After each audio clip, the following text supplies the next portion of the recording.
We're live. Here we are. Welcome everybody. That is the Love Doctor live stream.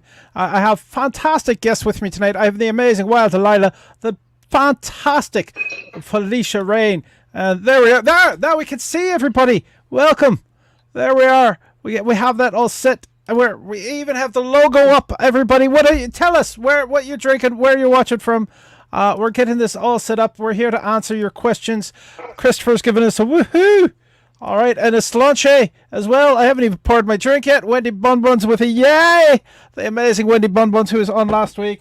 I've got to pour the drink from the people who don't sponsor us, so there's no sponsorship issue with us. I love the sound of this bottle though. Just there we are. Oh, we got some ice tuning. We got everybody is here. Look at this. David Harris. Hello everyone. Hello David.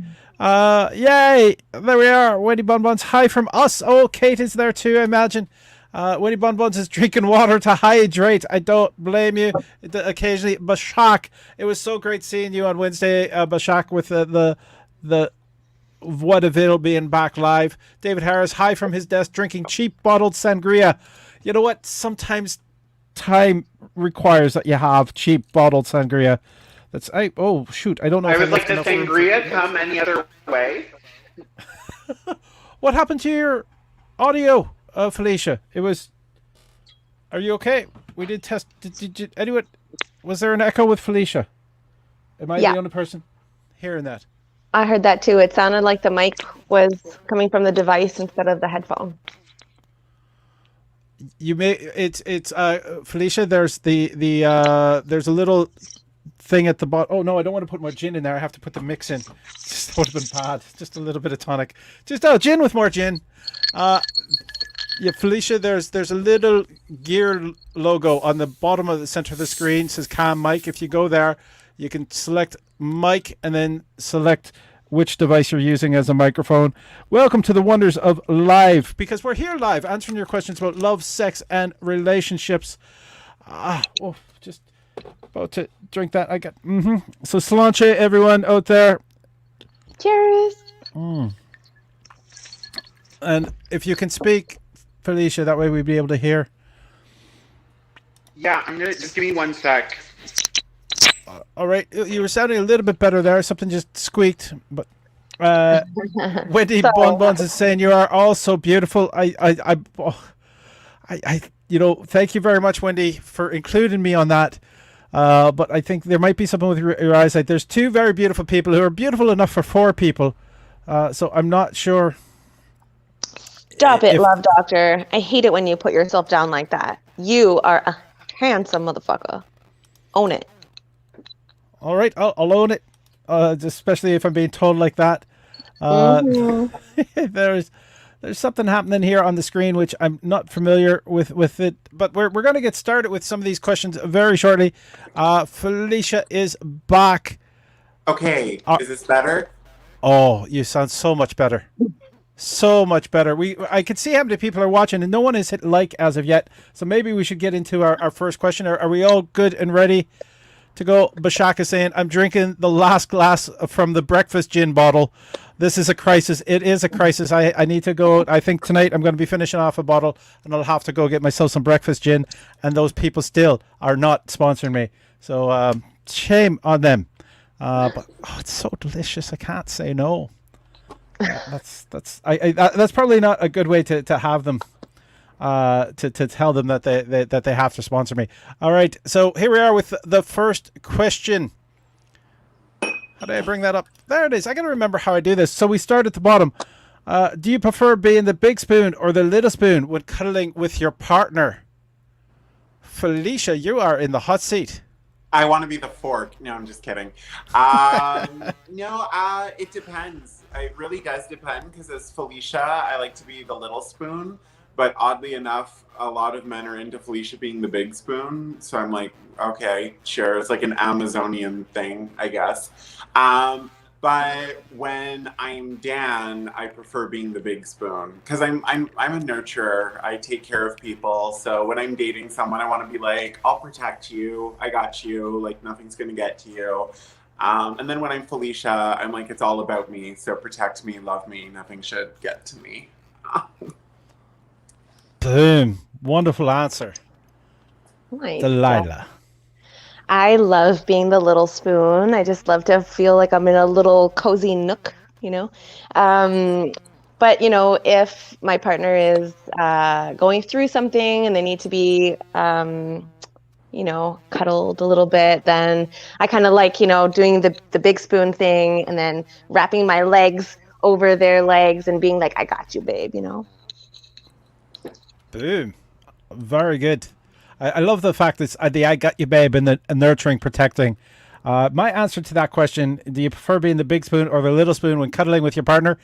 Yes. All the spoons. All the spoons. Sometimes I love to have arms wrapped around me, keeping me nice, safe, comfortable. And then other times I like to have my arms wrapped around somebody, just for that extra hand usage, where you can put your hands, you get your arm under the crook of their neck, you're reaching around, you have your other one like on their hip or down their leg or across their stomach.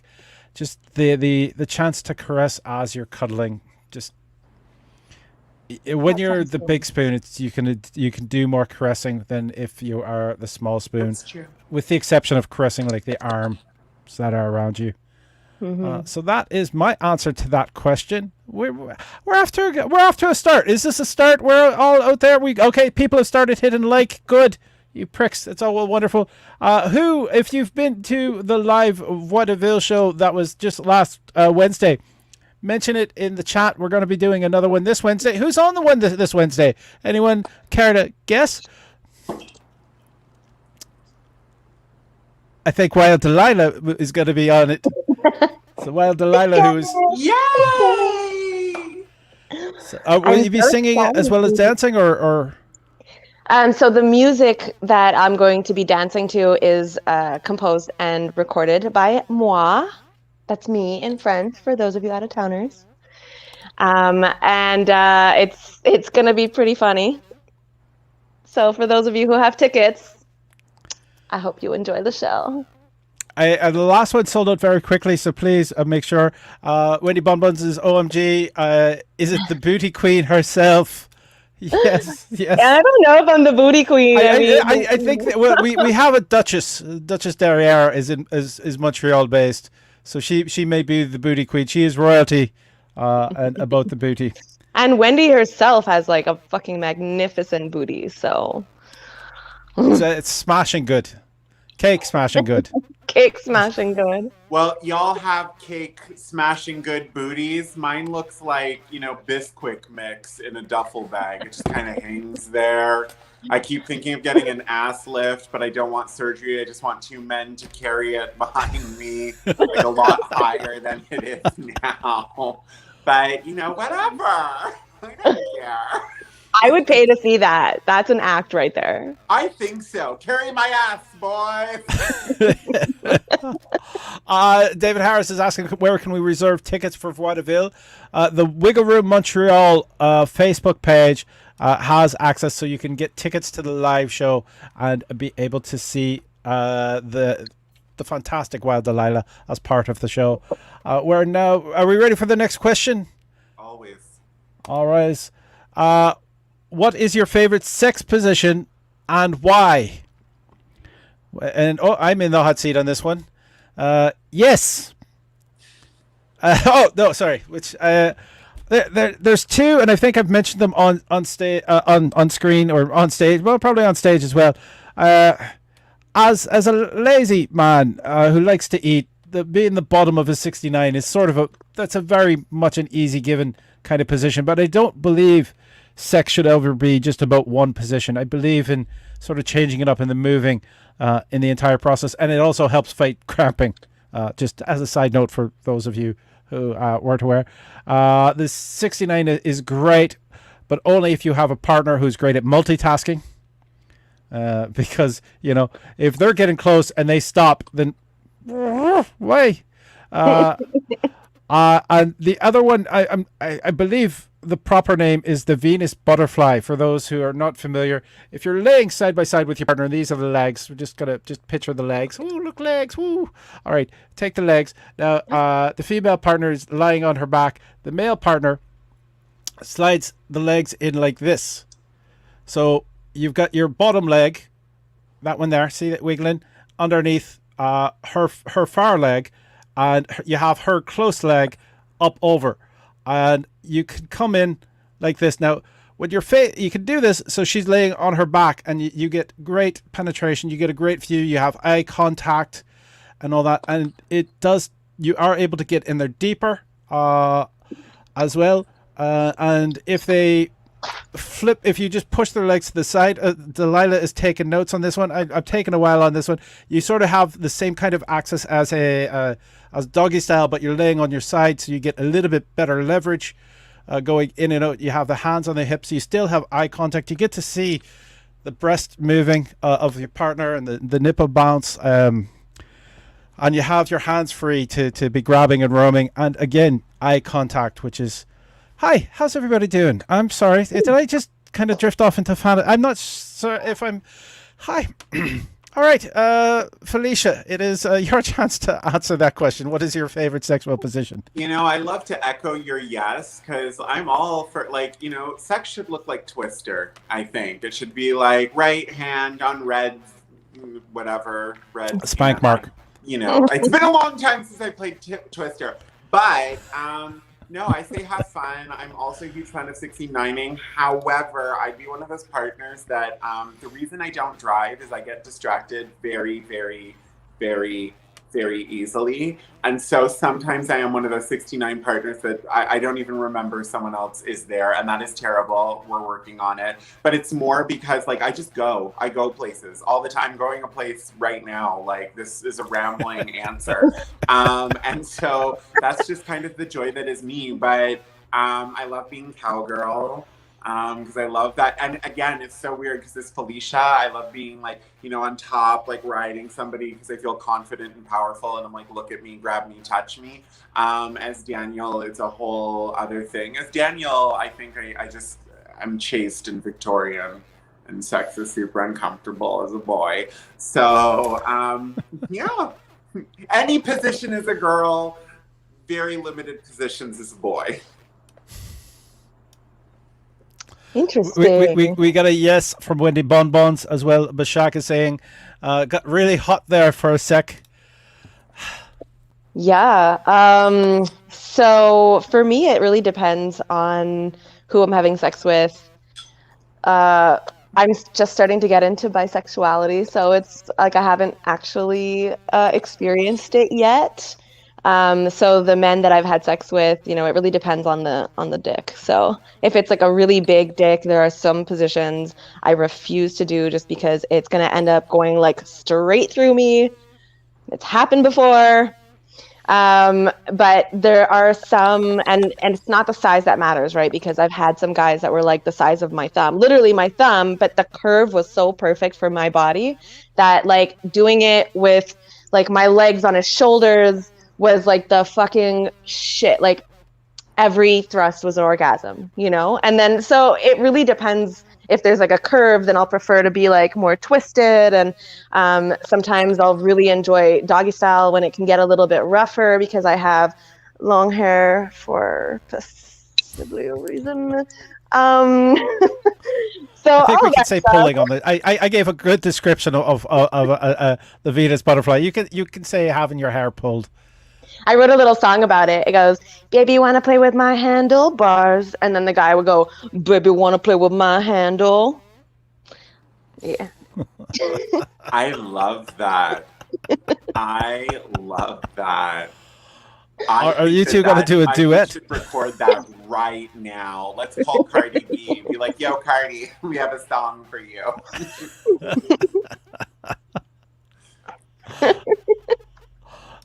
All right. So that's also, if people want to follow, it's Wild D Lila on .burlesque on Instagram. And are we ready for the next question? We've got a bunch of questions in right away, which is great. Thank you very much. So we could get started right away. We had less messing around time at the top of it. And just Fuck for any, because I see, let's get right into the question. Let's get. Well, we're not going in dry. We're all well lubricated at this point in time. But I do want to state, I noticed that we have more people popping on at this point. So this is the Love Doctor live stream. We're all about answering your questions about love, sex, and relationships. And I'm going to put a little thing running along the bottom. If you want to ask your question anonymously, just go to slido.com or sli.do. And the event code is TLD66 because this is the 66th episode of the Love Doctor live stream. So TLD66, and you can ask your questions anonymously, or you can ask it in chat if you are brave. Miss Kinky Karma is giving us my loves. Hi. So welcome, Kinky. Good to see you as well. And we're ready. The next question is popping up. I'm talking non-stop. I feel like I'm hogging the microphone. I have been in a throuple for a few years now, but I am feeling like I'm not getting the same attention that I used to when we first got together. I love her, but I feel like he is taking all of her attention lately. Should I speak to her privately or address them both together? So that is the question that we have. Delilah, you are in the hot seat. That is such a great question. I'm sorry that you're experiencing that. It must be difficult. People's attention can get pulled in many directions, and it doesn't necessarily mean that it's negative against you. So I don't think that you should take it that way until somebody explicitly tells you that that's the situation. So addressing it privately with her, I think, is a good idea, and not making it like a defensive type of thing, right? Because as soon as you start to act defensive, it automatically delineates an offensive response. So that's kind of how that would go. But speaking from the heart and speaking from your feelings and just trying to see like where their relationship is at and how they're experiencing it, I think would be a good place to start without it coming across as like, it's all about you, right? Because being in a throuple, it's not all about you. It is something that you have to share. So you just want to make sure that when you're having the conversation, maybe try and gauge where they're at and how they're feeling before you, get kind of jumped down their throats or anything like that. It's a complicated situation I've never been in myself. But from an outsider perspective, I would say take it one step at a time. And you don't need to react very intensely until you know the situation, because you might not understand. Maybe they experience something that you don't know yet, and maybe you can actually like get in on that if you word it properly. Good answer. I don't think there's much that I can add to that, other than the fact that normally when a relationship starts, there's a lot of NRE, and you are spending a lot of time with that person, with that partner, and that's not sustainable for a long-term relationship, or even being part of a throuple or a multiple partner relationship, a poly relationship.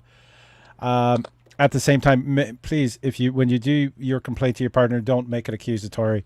Just say how you are feeling, and then see how they want to address that.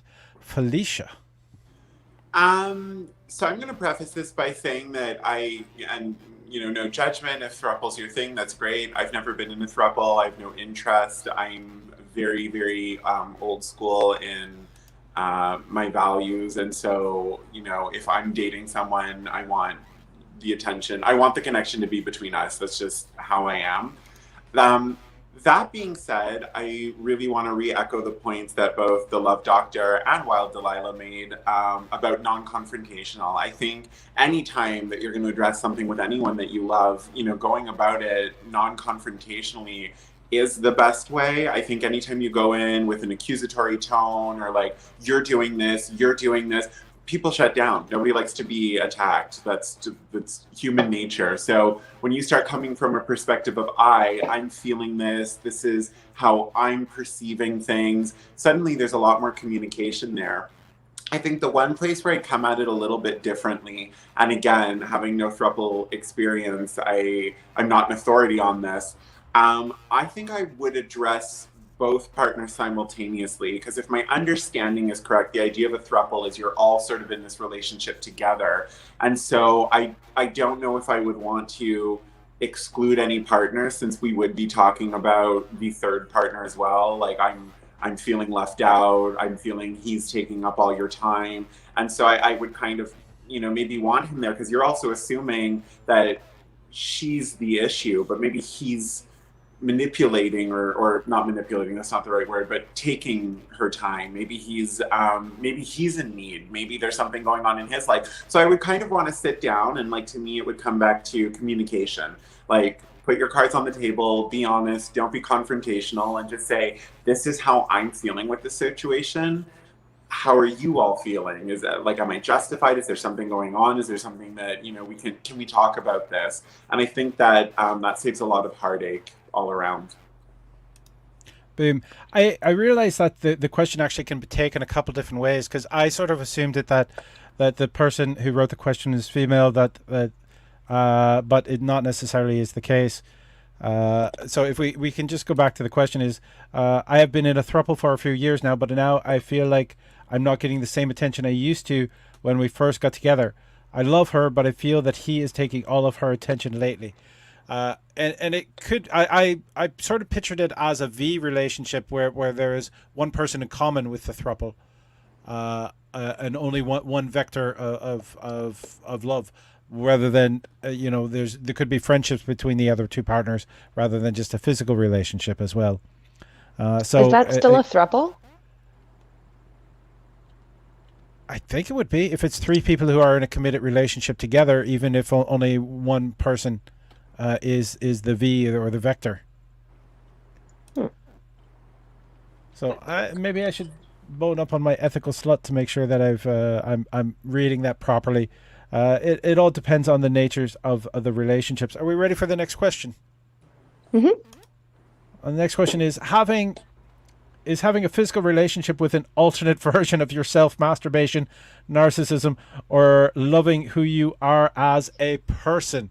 Somebody has been watching Loki. All right. Felicia, do you need to hear that question again? Yeah, because that was a mind bend. That felt like Inception. It was like, it's a dream within a dream within a dream. Like, what's happening?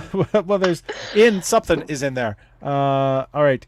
Is having with physical relationship. So I think that's is having a physical relationship with an alternate version of yourself, masturbation, narcissism, or loving who you are as a person. Okay.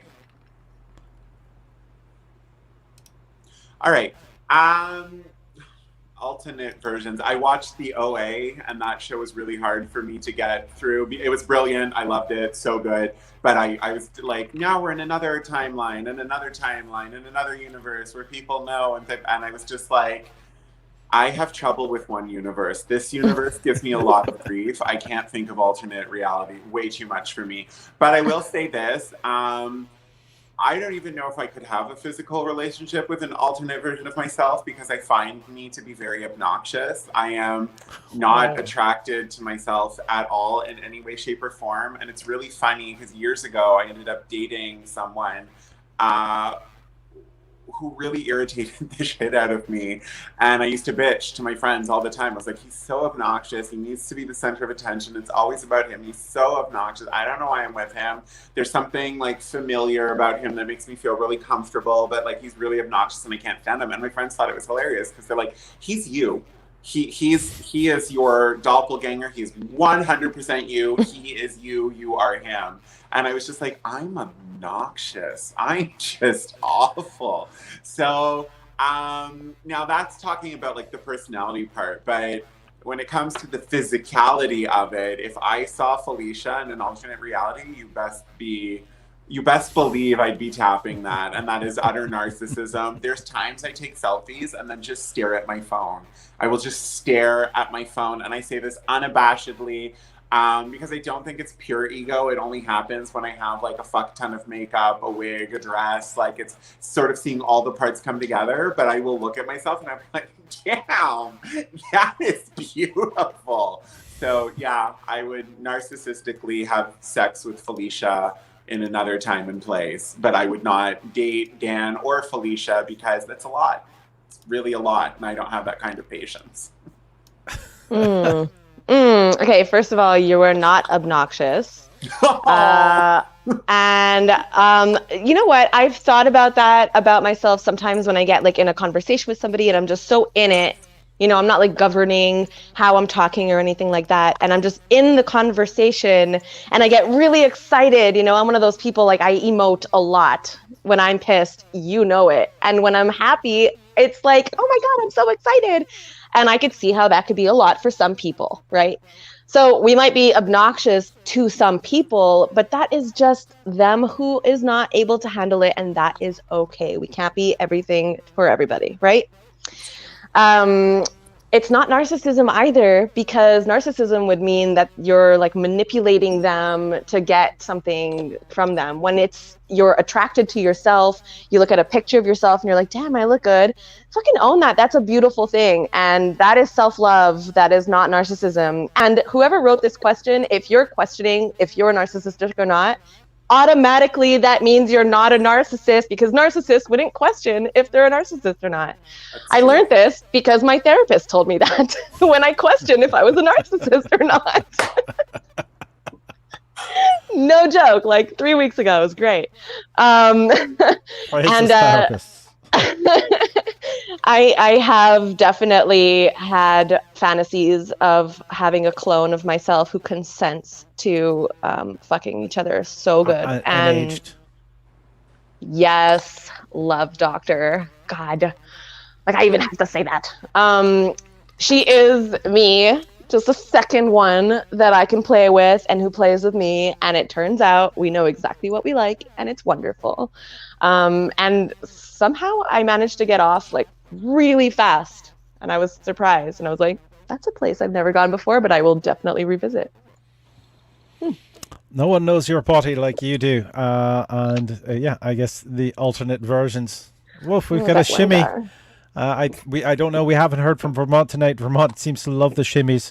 You know what? I just finished watching Loki a week ago or so, and they had an on-screen kiss between two different Lokis. Only one being played by Tom Hiddleston. So I can see why there's a lot of debate on the internet about this at this time.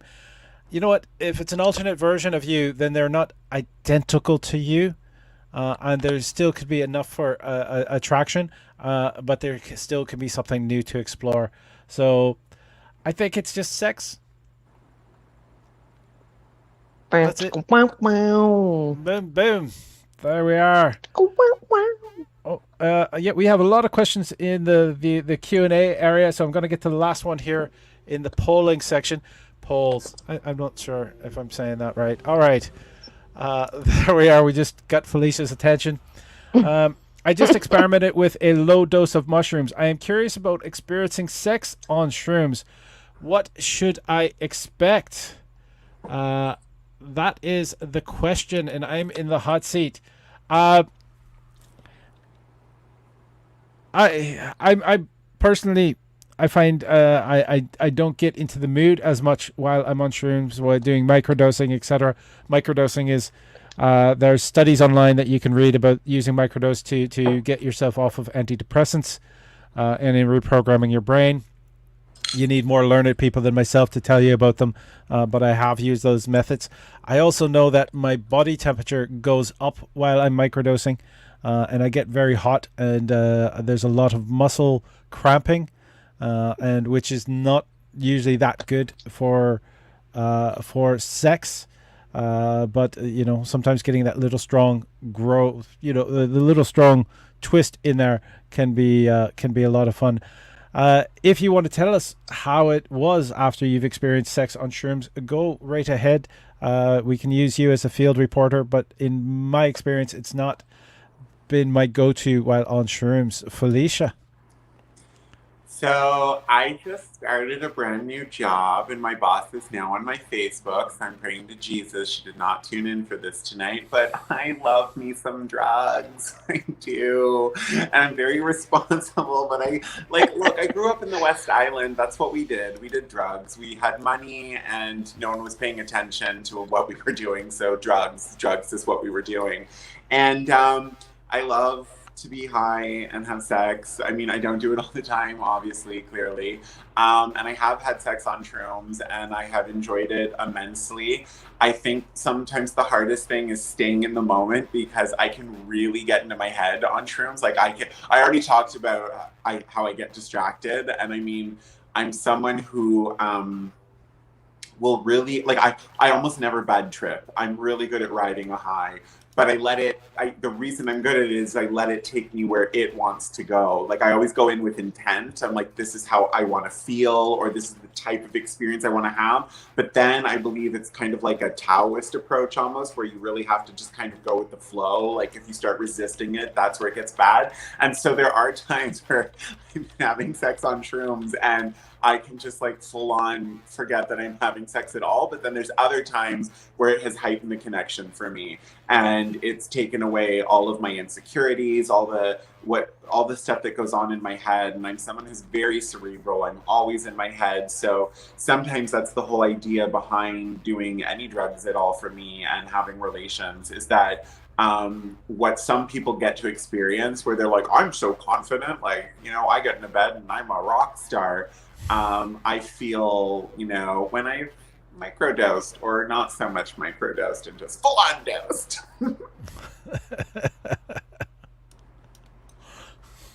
I've never had sex on shrooms, but when I have done shrooms, the 4 times that I've ever done them, I turn into like a forest fairy. And I need to be outside and I want to hug trees and I feel the vibrations of the universe and of energy. And oh man, it's something else though. Like all of the plants are like speaking to me. And my favorite thing to do on shrooms is skinny dipping. It's just such a liberating feeling, having the water just rush over everything. And especially if it's in a river at like in the middle of the night with a full moon, and you have the light of the moon over my breasts that float, which is like the best feeling ever. All of the pain in the back is gone, and you're just like, I'm like, woohoo, woohoo. You know, I'm just like floating up the river. I don't know if I would be able to have sex on shrooms, to be honest. I don't think I would enjoy it. I don't feel like that would be my vibe personally. I was raped by a mushroom once. That's a story. I think I did too many shrooms, and then it hit a part of my brain that's all about like sexual pleasure, and I just kept having orgasm after orgasm after orgasm after orgasm after orgasm after orgasm for like 8 hours straight. I was crying. It was awful. Yeah. So that was my mushroom story. Hope that didn't happen to you. Mushroom pizza is very interesting order at your place. Makes you think of Mario in a whole new light. What's going on with him? Like, we have some comments to just catch up on. Christopher Murtaugh saying, Mr. Doctor, we were talking about movie clones, not actual clones. Yes, but in the movie Logan, Logan's clone was younger than he was because it was created years after he was born. Lynn Alex is giggling, which is something I do on mushrooms. Wendy Bonbons, where do I ask questions again? The Q&A or polls? Polls is generally where, but you could put them in Q&A. I will get to both. Bashak is saying, why would you add your boss on Facebook, Felicia? I make terrible decisions. That's why. My life is a series of really bad decisions. That's how I got here. Christopher Murtaugh saying, I can attest to having an amazing experience on shrooms. A sexual experience, Christopher, or just an amazing experience on shrooms? I mean, the reason I go back to shrooms is I've had amazing experiences, just never a sexual experience on shroom. So are we set for the next question? Oh, we're gonna go over to the polls area because now people are putting them in the other section. But let's get to the Q&A here. The next question. Did you just do half a shimmy? Did you give up on that shimmy midway through? There it is. I need to go get a lighter, but I don't want to leave you in the lurch. Because you're in the hot seat, so you get to answer the next Here, question love. first. Oh, that's not helpful. I wish. That'd be great. Why'd you hit me with it? All right. Christopher Murtaugh saying, yes, amazing sexual experience on shrooms. Well, that is one caveat or one person voting for it in favor for the person who asked. The question we have here is: I was drunk and ripped my tongue webbing while eating out my partner's behind. SOS tips for next time. Save my mouth. Citrus hurts. Oh, I have almost been there. Delilah, you have the question. All right, the tongue webbing. Little part of the tongue. Let's just a second, just so we can see. Underneath, if you lift your tongue, there's a tendon at the bottom of your tongue that can be cut by your bottom teeth. And I believe that is what had happened. So I was drunk and ripped my tongue webbing while eating out my partner's behind. SOS tips for next time. Save my mouth. Citrus hurts. So, Delilah. Tips. I have no tips. I'm sorry for you. That sounds painful. Tylenol. I have nothing to say. I apologize. I've never been in that situation. My webbing is intact, and also I've never done that to someone's bum.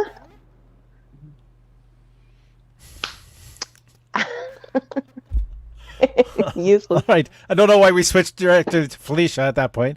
Yeah, but what a segue. I've never done that to someone's bum, but here's a whore who did.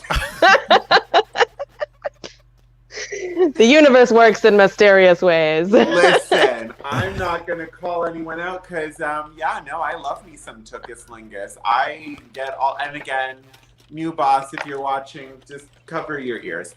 I love me some Tuchus Lingus. I have never pulled, hurt, ripped my tongue. Though I do have, I'm going to try not to fuck up my lipstick, so I don't know if I can give you full tongue extension, but she's a good tongue. She gets the job done. But I will say this. I think that sometimes in sex, and I know that I have definitely been here myself, we get so into, some people, not everyone has this problem, trust, but some of us get so into ensuring that our partner is having a pleasurable experience that we don't always listen to our cues and our bodies. And so I would say if you got to a place where you tore your tongue, were you paying attention to how you were feeling? I am all for taking care of my partner. I'm a very generous lover. But I've also come to understand that, you have to make sure that you're respecting your boundaries, how you feel, what's pleasurable to you. And if you're getting into a place where you're experiencing physical discomfort, that means job, unless you're enjoying the physical discomfort and your partner enjoys that physical discomfort too. But if you're not enjoying it, if it gets to a point where you're tearing something, I would just say, maybe take a step back. Tongue exercises too. I can do this. I know this is a genetic thing. I'm some people can't fold their tongues. I used to have a friend growing up. She could do 3, and I hated her for it. I wanted to do 3 too. I haven't done that in years. Well, there it is. All right.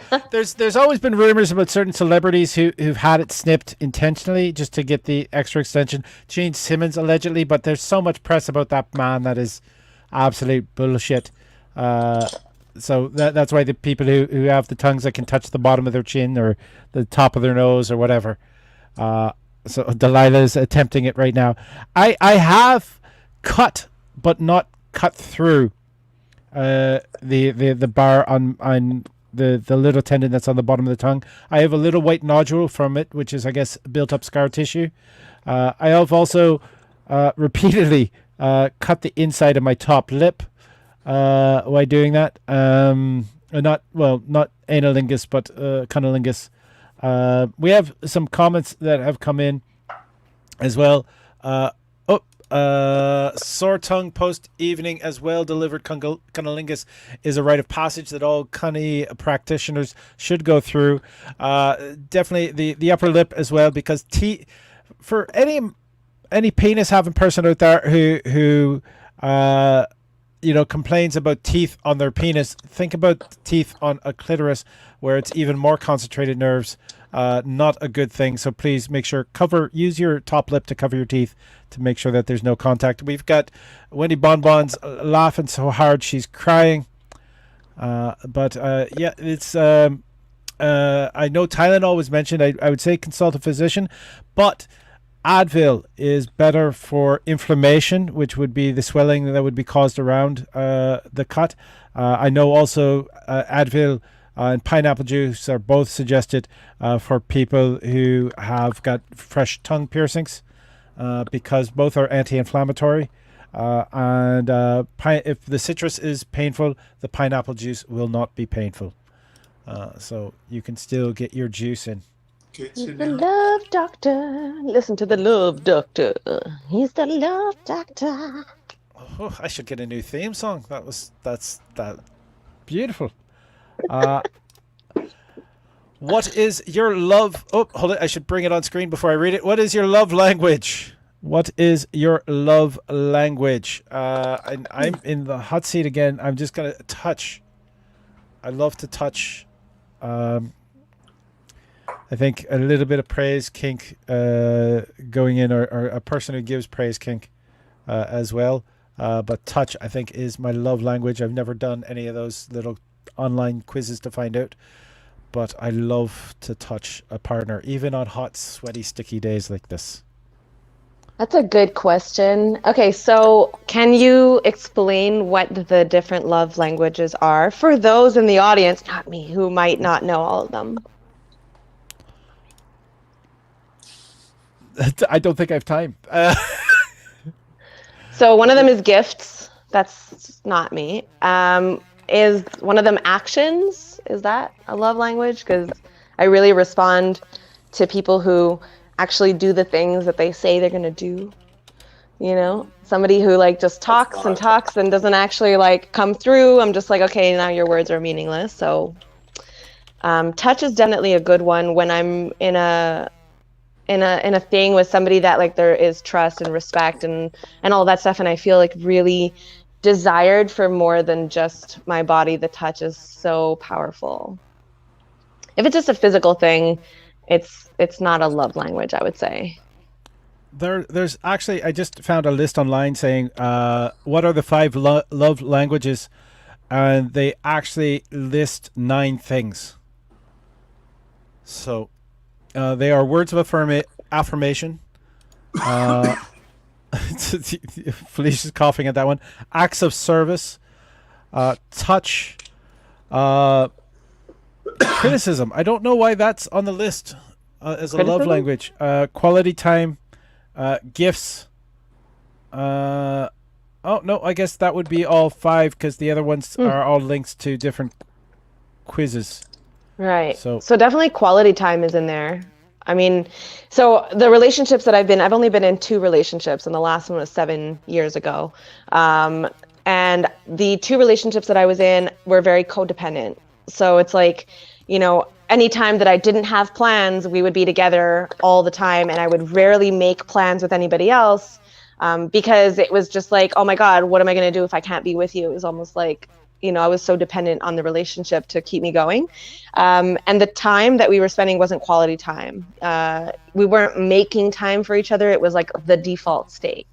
And so I know that no matter what kind of relationship I'm going to get into next, it will not be codependent, and the quality time will be planned. It will be like we'll have to make time for each other, because I feel like when you are just kind of, you know, okay, well, I guess we're just going to hang out all the time, you just take each other for granted. That's one of the things I like about this new age type of relationship, where people are not living together and they're together, right? And I find like, you know, a lot of people are getting duplexes and they'll each take a different floor, or they're getting apartments side by side or something like that, where you don't just naturally be together all the time. You have to make time for each other, and that's quality to me. boom, Felicia. Yeah, so I would say that my love language is probably evolving. I've spoken about this before on The Love Doctor, and I'm very much looking forward to our mental health episode. But I was diagnosed with BPD this year, and a lot of my past relationships, you know, sort of came up, and you know, there's a definite pattern that I sink into on how I sabotage relationships for myself. And so I think a former love language of mine was really words of affirmation because BPD often expresses itself in fear of abandonment, and you have like super high highs, very high lows. You're always afraid that people are going to betray you, hurt you, use you. And so I needed not just my partners, but even friends to constantly reassure me that they do love me, that they are staying with me, that they're not going to leave me. It was really taxing. I mean, Love Doctor, I think you remember a friend of mine that, you know, came to shows to see this legendary comedian, Mr. Paul Ash. We were huge fans of that sexy man. And he was my best friend, and I was constantly getting him to, you know, it's like, are we okay? Are you upset with me? Did I do something bad? Are you happy? Like, what can I do for you today? Like, constantly. And that becomes really taxing on a person. So I've tried to wean myself off of that. And similarly to Wild Delilah, move towards quality time, you know, being in the moment with someone. And I don't think it has to be big things. I think something like going for a walk, watching your favorite Netflix show together, making dinner together, but like the time that you spend enjoying each other's company, all the validation, all the love is there. Like, you don't have to look for it past that. It doesn't have to be in gifts. It doesn't have to be in words. It's just there. Like, you know, made dinner together and dancing to silly 80s songs, and that becomes really special. That becomes part of your couplehood. So that's where I'm bringing my love language, but it's a work in progress. I'm getting there, but it's a new comfort zone, or outside my comfort zone. I just want to point out, Wendy Bonbons has jumped to our defense here to mention there are 5 love languages, and the words of affirmation, acts of service, receiving gifts, quality time, and physical touch. So those are the official love languages Thank you. that are there. And I had mentioned before, for those who are coming to Vaudeville, if you've got your vax on, I have hugs. Just let me know that you have your vax and you want a hug from me.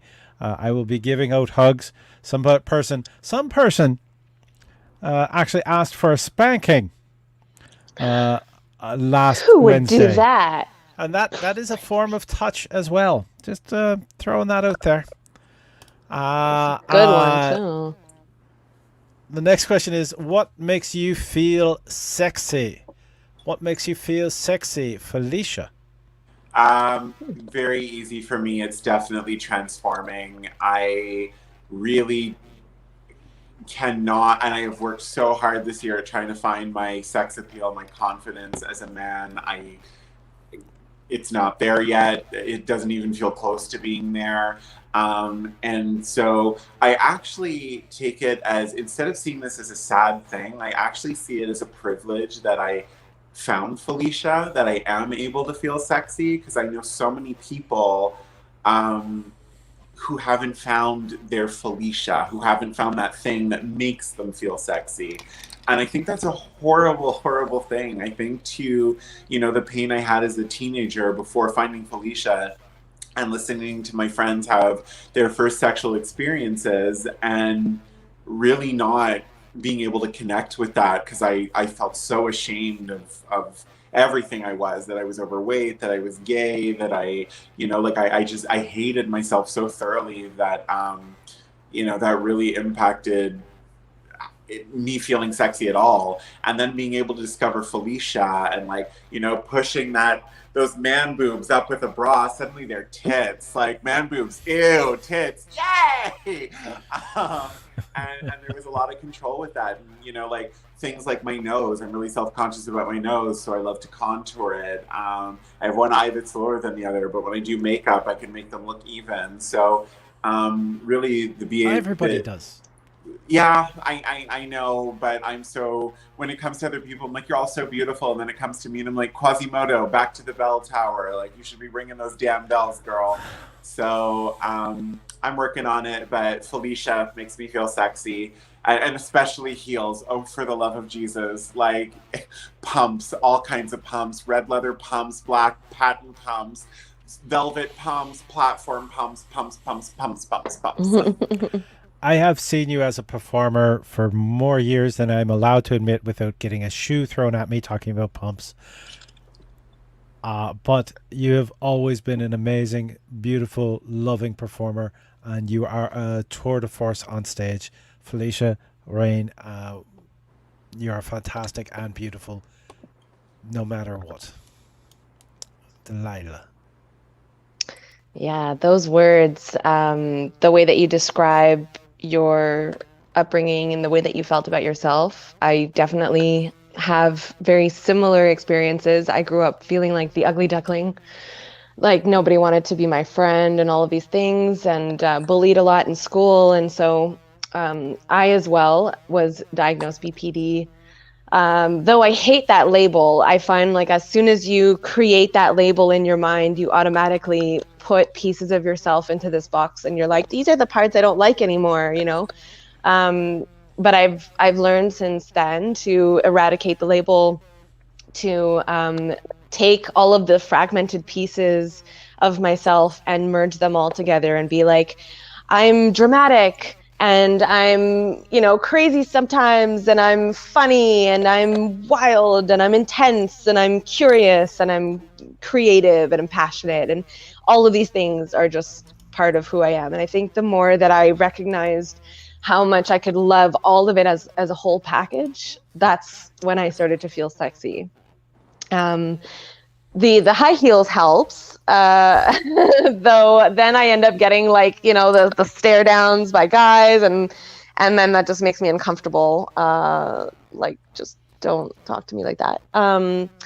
I love when my hair is done. When my hair is just like a frizzy mess and I've got like the crazy, you know, like this part over here just hates me. And it has like this natural W or like M or something. And it does its own thing. And then whenever my hair is not done, it just like becomes this like crazy frizz, and I absolutely hate it. But when it's It's a done, I'm just W for like, wild. Right? It's it a knew all remind everyone you're along. wild, Delilah. Yeah, I mean, I think sexiness is a feeling that you get inside when you love yourself, and when you find the pieces of yourself that you love, that you can hold on to. And you know, I don't always feel that way. Sometimes I'll go out and I'll just be like, ugh, like I'm wearing baggy boy shorts and a massive t-shirt and I'm hiding everything, you know, sexy about myself, and nobody looks at me, and I'm like, well, there's a reason for that. I I kind of, you know, I didn't put in any effort. As soon as I start to put in some effort, I start to feel sexy. And I think that feels nice, you know, like putting in effort is kind of like respecting yourself in a different way, you know, like you're like, I deserve this time. I'm going to do this stuff that makes me feel good, you know, and I think that's important. Yeah. I'm just gonna jump in one last time here because this is a topic that like resonates so much with me. I lost my mother 8 years ago, and it broke me. I mean, there's no other word. I was so close to my mom, and it was very sudden. She had an aneurysm, so she wasn't Oh, sick. wow. It's just she was there one day, and then the next day she was gone. Mm. And over the subsequent 8 years, I ended up gaining 234 pounds, and at my most, I was 434 pounds. And my sister had ended up giving birth to my first nephew, and my doctor was like, "Listen, I really don't want to mince words here, but if you don't do something, you're gonna die. Like you have heart conditions in your family, you're approaching middle age, and you are 434 pounds." And I think the hardest thing is I ended up losing the weight. I ended up going to Weight Watchers, and I did it that way. It was a long process, but to Wild Delilah's point, when you start doing something for yourself, you start feeling really good. Like, even if other people don't think you're sexy, you start going like, fuck, it's sexy that, I'm putting this much effort in, that I go running every day, that I'm eating right, that I'm meal prepping, that I'm, taking care of myself. But I do think, and this is sort of my cautionary tale for everyone, is even when all the weight comes off, last summer, I was at the thinnest I had been in over 15 years. And the pain was all still there, if not worse, because when I thought that my life would snap back together, it's like I'm thin again. So now, I'll meet him and get the perfect job and financial issues will disappear. My life will be perfect because I'm thin and that's what everyone wants. Um, it, it was the reason I ended up having the breakdown that led me to being diagnosed with BPD, because it doesn't cure everything. Your sexiness isn't at a number on a scale. It's not at a number in a bank account. It's not the person that you're dating. Like, you need to pull it from within, and it is incredibly difficult. And it is, to Wild Delilah's point, it's something you work on every day. You don't have it and then have it forever. Like, you have to foster it. It's like a little fire it's like an ember, and you've got to kind of like, every day give it that attention so that it can burn, and that people will like then see your spark, your flame, your passion, and that is sexy. Boom. Oh my God, that is so good. I'm like tearing up right now. Definitely truth. Christopher Murtaugh saying, oof, hugs for Felicia. Thank you for sharing that with us. I agreed. Now I'm going to feel damn, my answer for that question is going to be just feel damn shallow. But I guess I'm a pleaser. So knowing that I can please my partner, like, taking the time to make sure that they're enjoying themselves physically while we are together, that makes me feel sexy. Having somebody say yes makes me feel sexy. Getting consent makes me feel sexy, because that makes me feel worthy, and then proving the worth. And I know that's like it's a very shallow thing, but when it comes to sexual attraction, it goes, okay, it's not wasted at that point. So that is what makes me feel sexy. And again, it's probably not healthy either, but that I think that way, but that is kind of the way. Bashak is saying, Felicia, thank you for opening up to us, and I truly appreciate every single thing you just said. I already had huge respect for you. Now it's gone through the roof. So Felicia, we are going to be doing that mental health episode. We just want to secure a guest or two more when we're going to do a special roundtable, and it will be announced on the channel, on the Facebook page. For anyone who's curious about how to contact the show, it's a link. It's under the link tree to my manager. So it's www.linktree or linktr.ee/Paul Ash. And that will not only that, if you want to support the show, and so payments, if anything is paid in the next 24 hours, will be split between the three performers you're seeing on screen.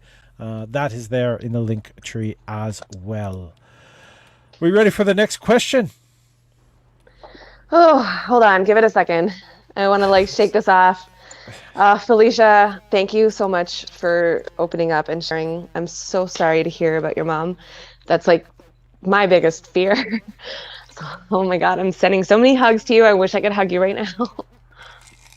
Honestly, just being on the show, I am such a huge fan of yours, and I was kind of nervous for tonight. I actually spent double the time on my makeup that I usually do, because I was like, oh my God, I'm going to be on with Wild Delilah. Oh, finally. stop it. So, no way. No, like Mona Perverse knows it's all I've talked about all week. I'm like, oh my God, I'm going to be on the Love Talk with Wild Delilah. So, oh my God, you are just the sweetest. Here. Yeah. Delilah requested. She said, "I want to be on with Felicia." She was very peeved. I think your last appearance wasn't with her, and so she wanted to make sure that she got the chance to be on the show with you. And her next question is, "What smell do you associate with sex?" That's a good segue. It's a brilliant segue. What smell do you associate with sex? I'm gonna keep it short. We got a lot of questions to get to. Sort of like the sweet, sweaty musk that happens when two bodies have been colliding for a good while. That's a smell I associate with sex. That is, I don't want it masked. I want to smell it. I want to have my nose in it. I want to just have it permeate the room and stay on the sheets for till they're washed. That is the smell that I associate with sex. Felicia. Okay, so there are several smells I associate with sex, but there's one in particular that I love, because scent is attached to memory.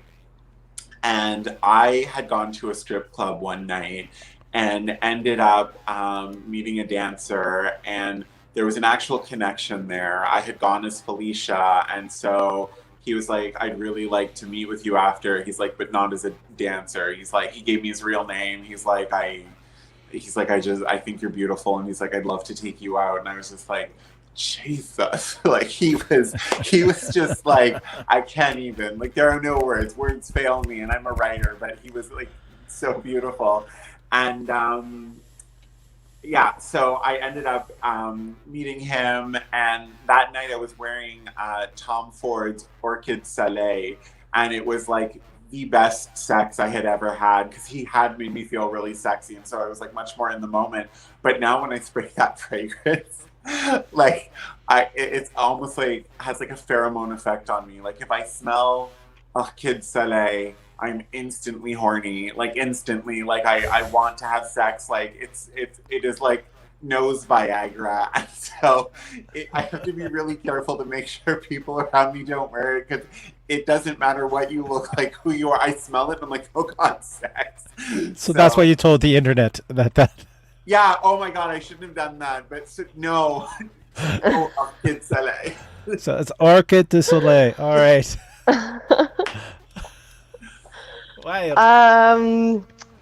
I feel like the smell that I would associate the most would be like the smell of a latex condom.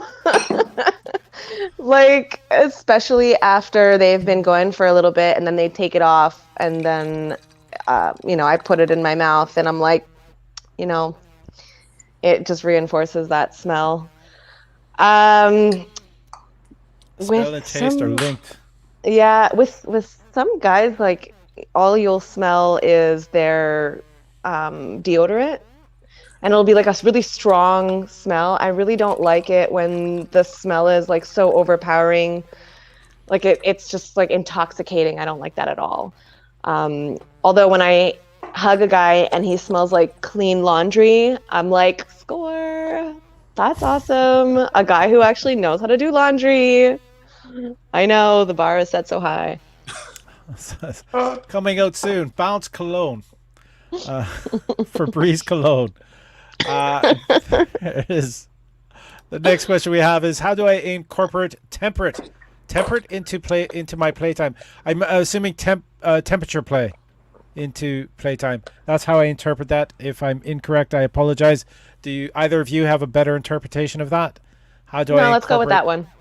Temperature play into my playtime. And Delilah, you have. Well, there are multiple ways you can do this. If you like really cold, there's ice or popsicles, which is always nice. You can lick it off after. You can use wax from candles if you want some heat. There are some condoms that have like this fire kind of effect. I personally don't like it because I'm like, what's happening and where's the limit? Like, when is it gonna stop? Like I'm like, okay, there's a burning there and I don't like it. No. But everything else, give it a shot.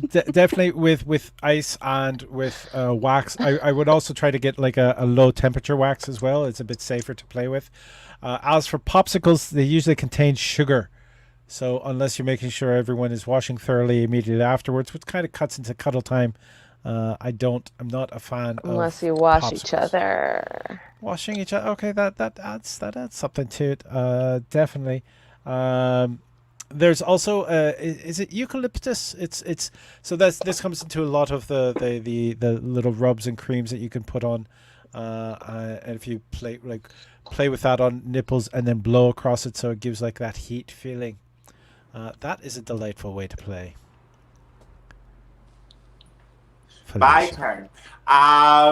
Okay, so while Delilah, I had never heard of these fire condoms, but I'm gonna tell you something. I'm thinking marketing right now. I almost want to try that and have a guy fuck me with the fire condom while we're playing Johnny Cash's Ring of Fire, because it would make the best Pornhub video. You could just write Ring of Fire and it's all there, like fire condom, drag queen. Jalapeno flavored I condoms. love it. I could even wear maybe like a little cowboy hat. Like I just think it would be fabulous. So I'm gonna take this a little bit to thank you. Ring of fire.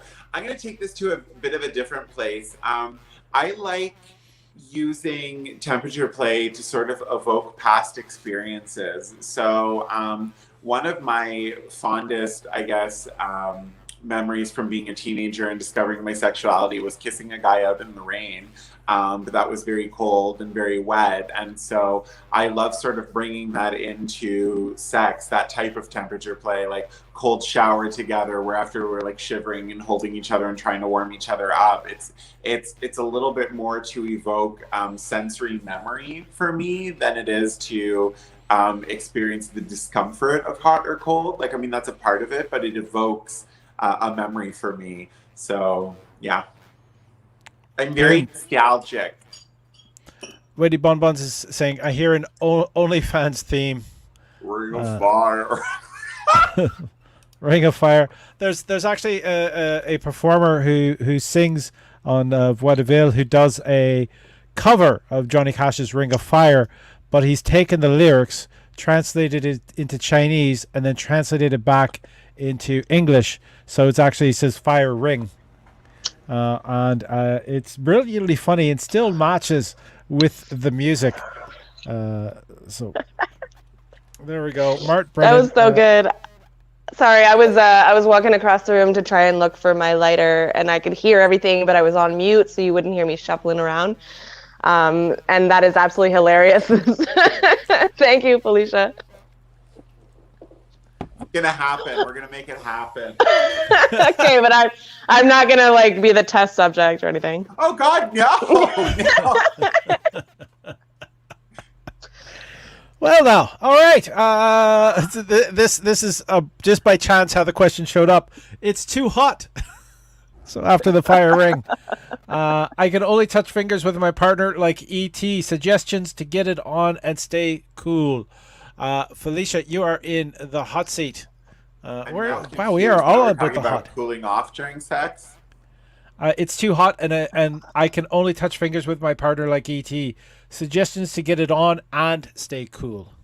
Oh, you've come to the wrong place. I am a large and rotund woman, and there's a lot of things happening here. And in order to control all that's happening here, I am corseted in like 2 bras. Everything's pushed up, squished in. I'm a bratwurst, essentially.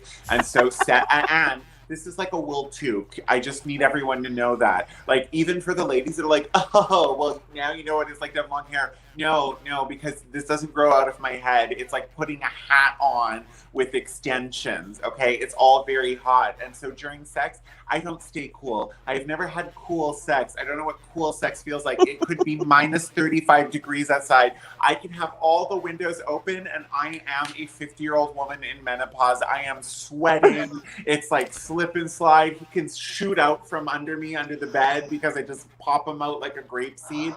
It's hot. So how do you stay cool?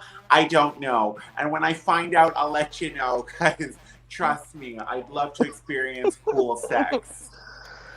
Oh, man. I mean, if you're with your partner, why do you have to have cool sex? Why not just sweat with each other and, don't even care? The other alternative would be go spend a year in a really hot country like Vietnam, for example, where it's 42 degrees every single day, except for monsoon season. Also lots of fun. Then when you come back, you're going to be like, oh, it's 34 degrees. It's super cool. Well, I want to point out, Felicia mentioned earlier taking a cold shower or a cool shower with their partner, and that is a way so you can, even if you're not, she's hitting me now for reminding her of what she said. There was a bug. All right. I just saw you swatting at my head. There is, but the thing is, a cool shower, the chance to play, even if it's just digital sex. And by digital sex, I'm not talking about taking your laptop into the shower. I mean using your digits. This was the original digits. So don't shake your head at that. That's fact. So That there we was are. such a dad joke. Well, all right. Wendy Bonbons is saying, do it with the freezer door open. There we are.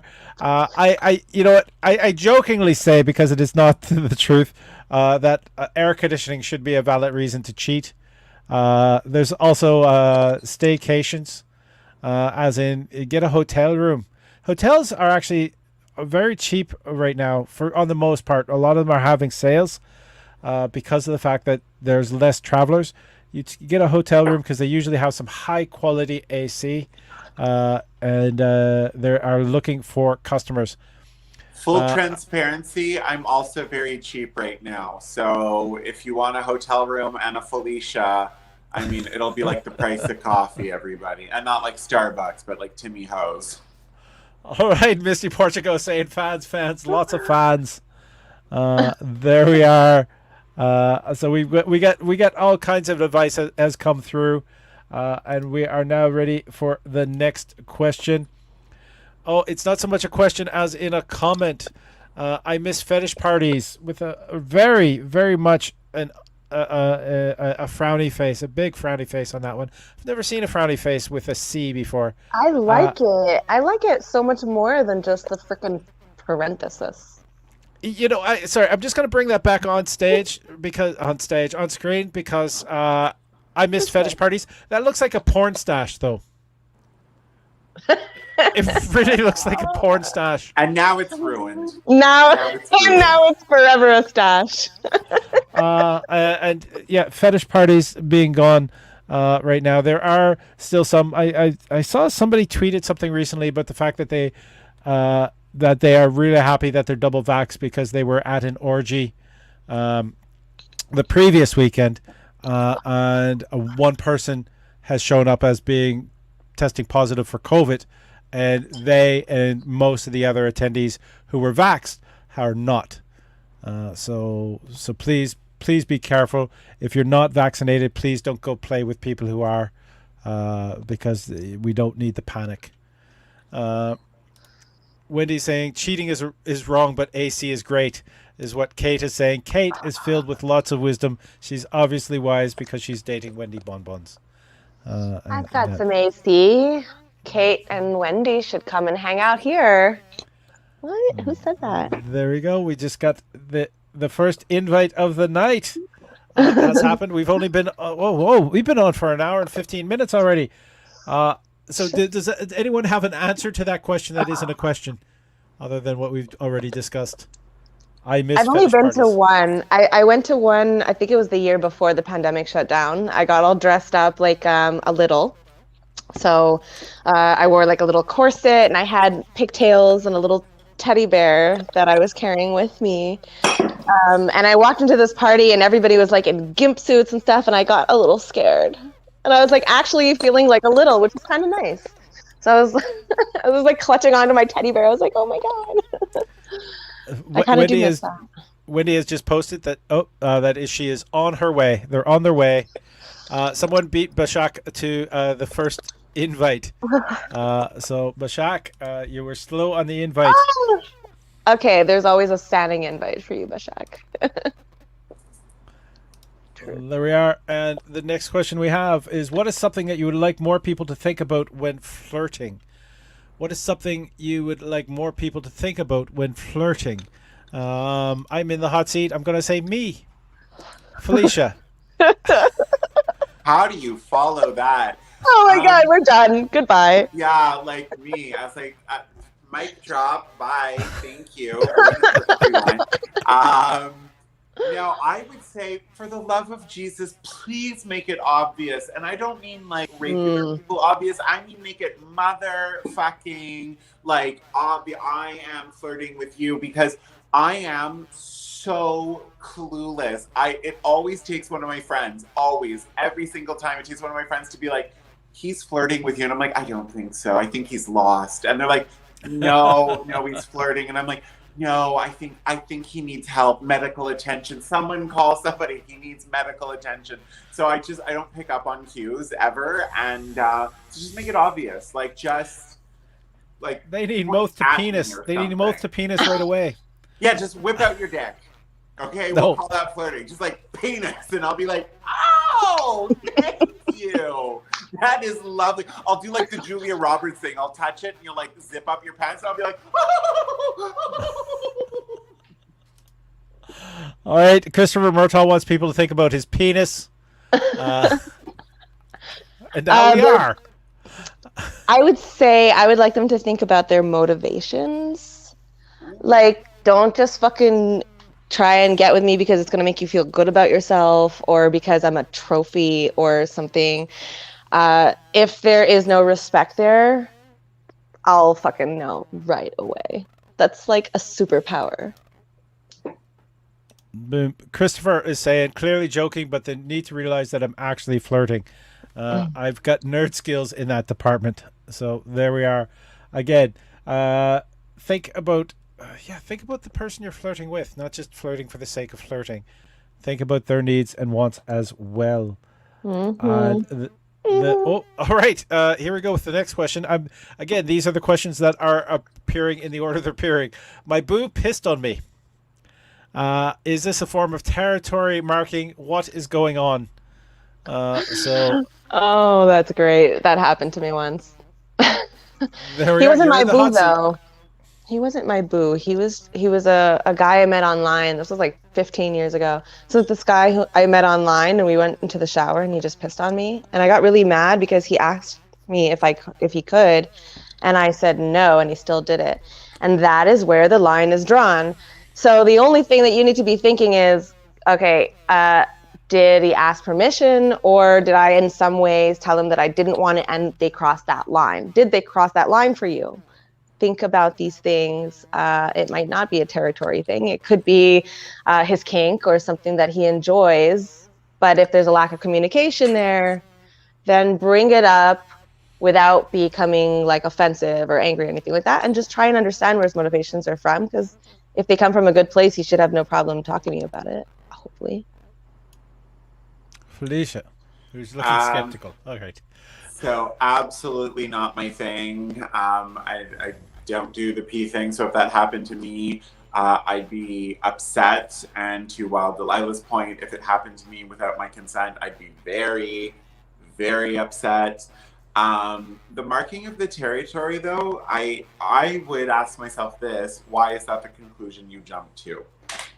That would be my question. Like, you interpreted this as like, oh, is this them marking their territory? And I'd be like, do you feel like your territory being marked? Like, and I hate that because it's kind of the typical therapist like throw around, but like I would ask myself that, like, why did your mind go there? Like, maybe you're feeling that they're being possessive, maybe that you're feeling objectified, and I would kind of start asking myself those questions just to see if there's anything there. That would be sort of how I'd approach that. Yes, but remember, when you're asking those types of questions, you're not ascribing the other person as being those things. It is your response to that interpretation. Yes.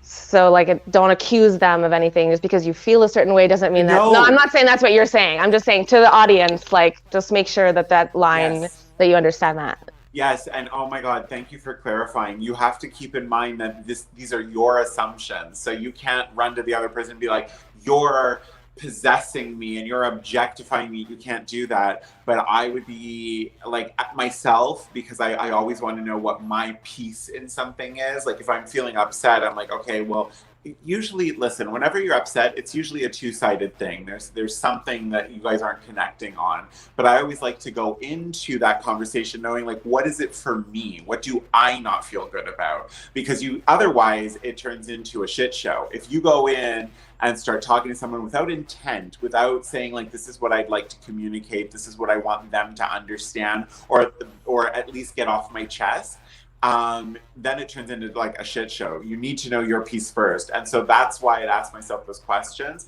But to Wild Delilah's point, don't go in with assumptions, because I swear to you, as someone with BPD, I have gone into things and being like, so why do you think I'm a bitch? And they're like, I never thought you were a bitch, but I might start thinking you're a bitch now. So it's one of those funny things that, like, don't assume, because that it can actually make things much worse. All right. I do. This is how can I say it? Because I've been asked to be the peer before, and for some people it's the degradation kink, and they want to feel like trash or be treated like trash. The other thing is, I don't fully understand it, because why would I want to be with somebody who I view as trash or less than? I believe if I want to be with somebody, I want to treat them, and I don't mean to sort of yuck any of other people's yums on that. And but at the same time, the fact that if they did it without consent, then that is problematic. The other thing is, it is a kink that some people are into that has become more mainstream due to press, and some people just kind of want to try it. And if that's the case, it can be done, but make sure you do your research so everything is done cleanly as possible, and be aware. Some people enjoy the idea. Christopher is saying, clearly joking. Oh yes, the other thing is, some people write these questions as jokes. Some of the questions we get are not always all serious. So clearly joking, but they need to realize that I'm actually flirting. Oh, no, that's the wrong one. Mr. Doctor, let's talk about BPQ dates for the TLD show on Wiggle Wednesday. Yes, we are going to talk about having a in-person barbecue with the panelists who've been on the show.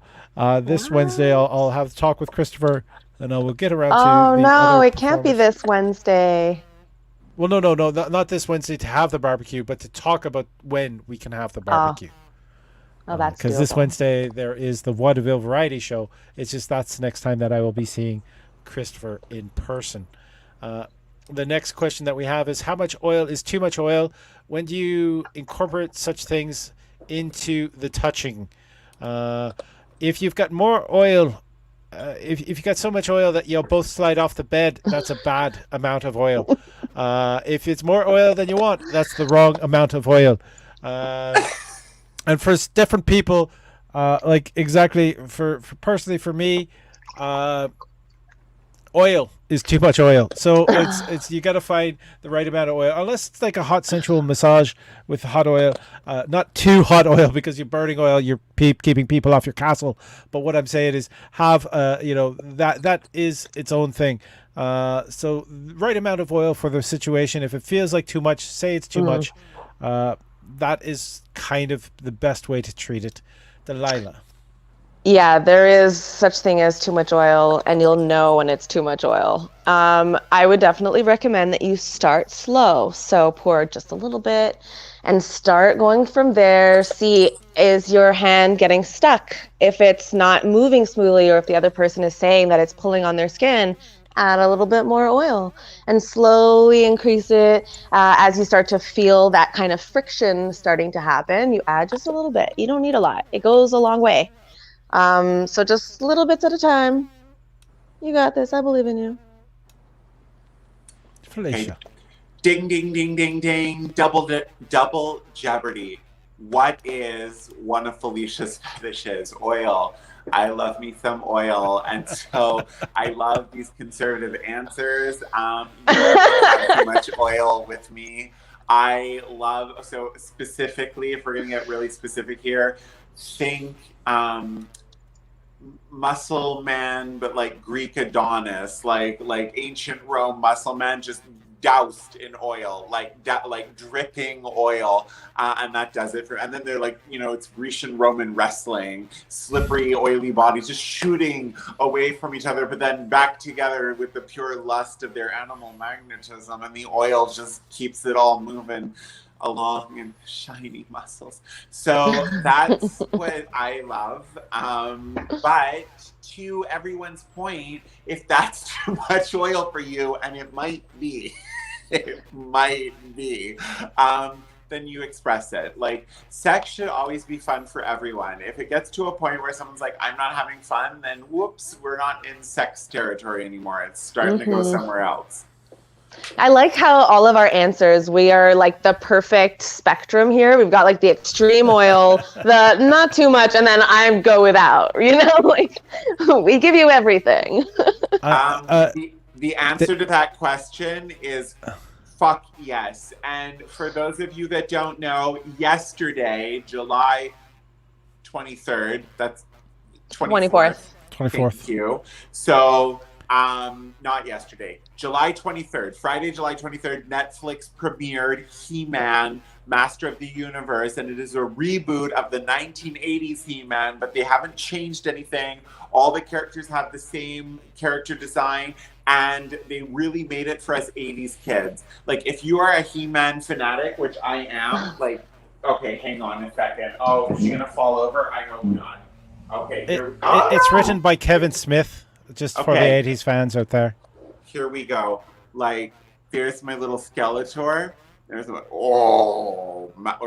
Masters of the Universe. So Netflix has done an amazing cartoon. Watch it. It's only 5 episodes long. It's fantastic. And yes, it brought back the nostalgia of me wanting He-Man. That's probably why, in my formative years, this is what, like, my dad's like, I don't want my son to be gay. Watch the Muscle Man in a loincloth. And I was just like, yes to all of this. All right, Christopher Murtaugh saying, we'll be there this Wednesday. Looking forward to seeing the lovely Miss Delilah perform. Bashak is saying, sounds like Felicia would love Turkish-style wrestling. Wrestlers get rubbed with olive oil and keep oiled throughout.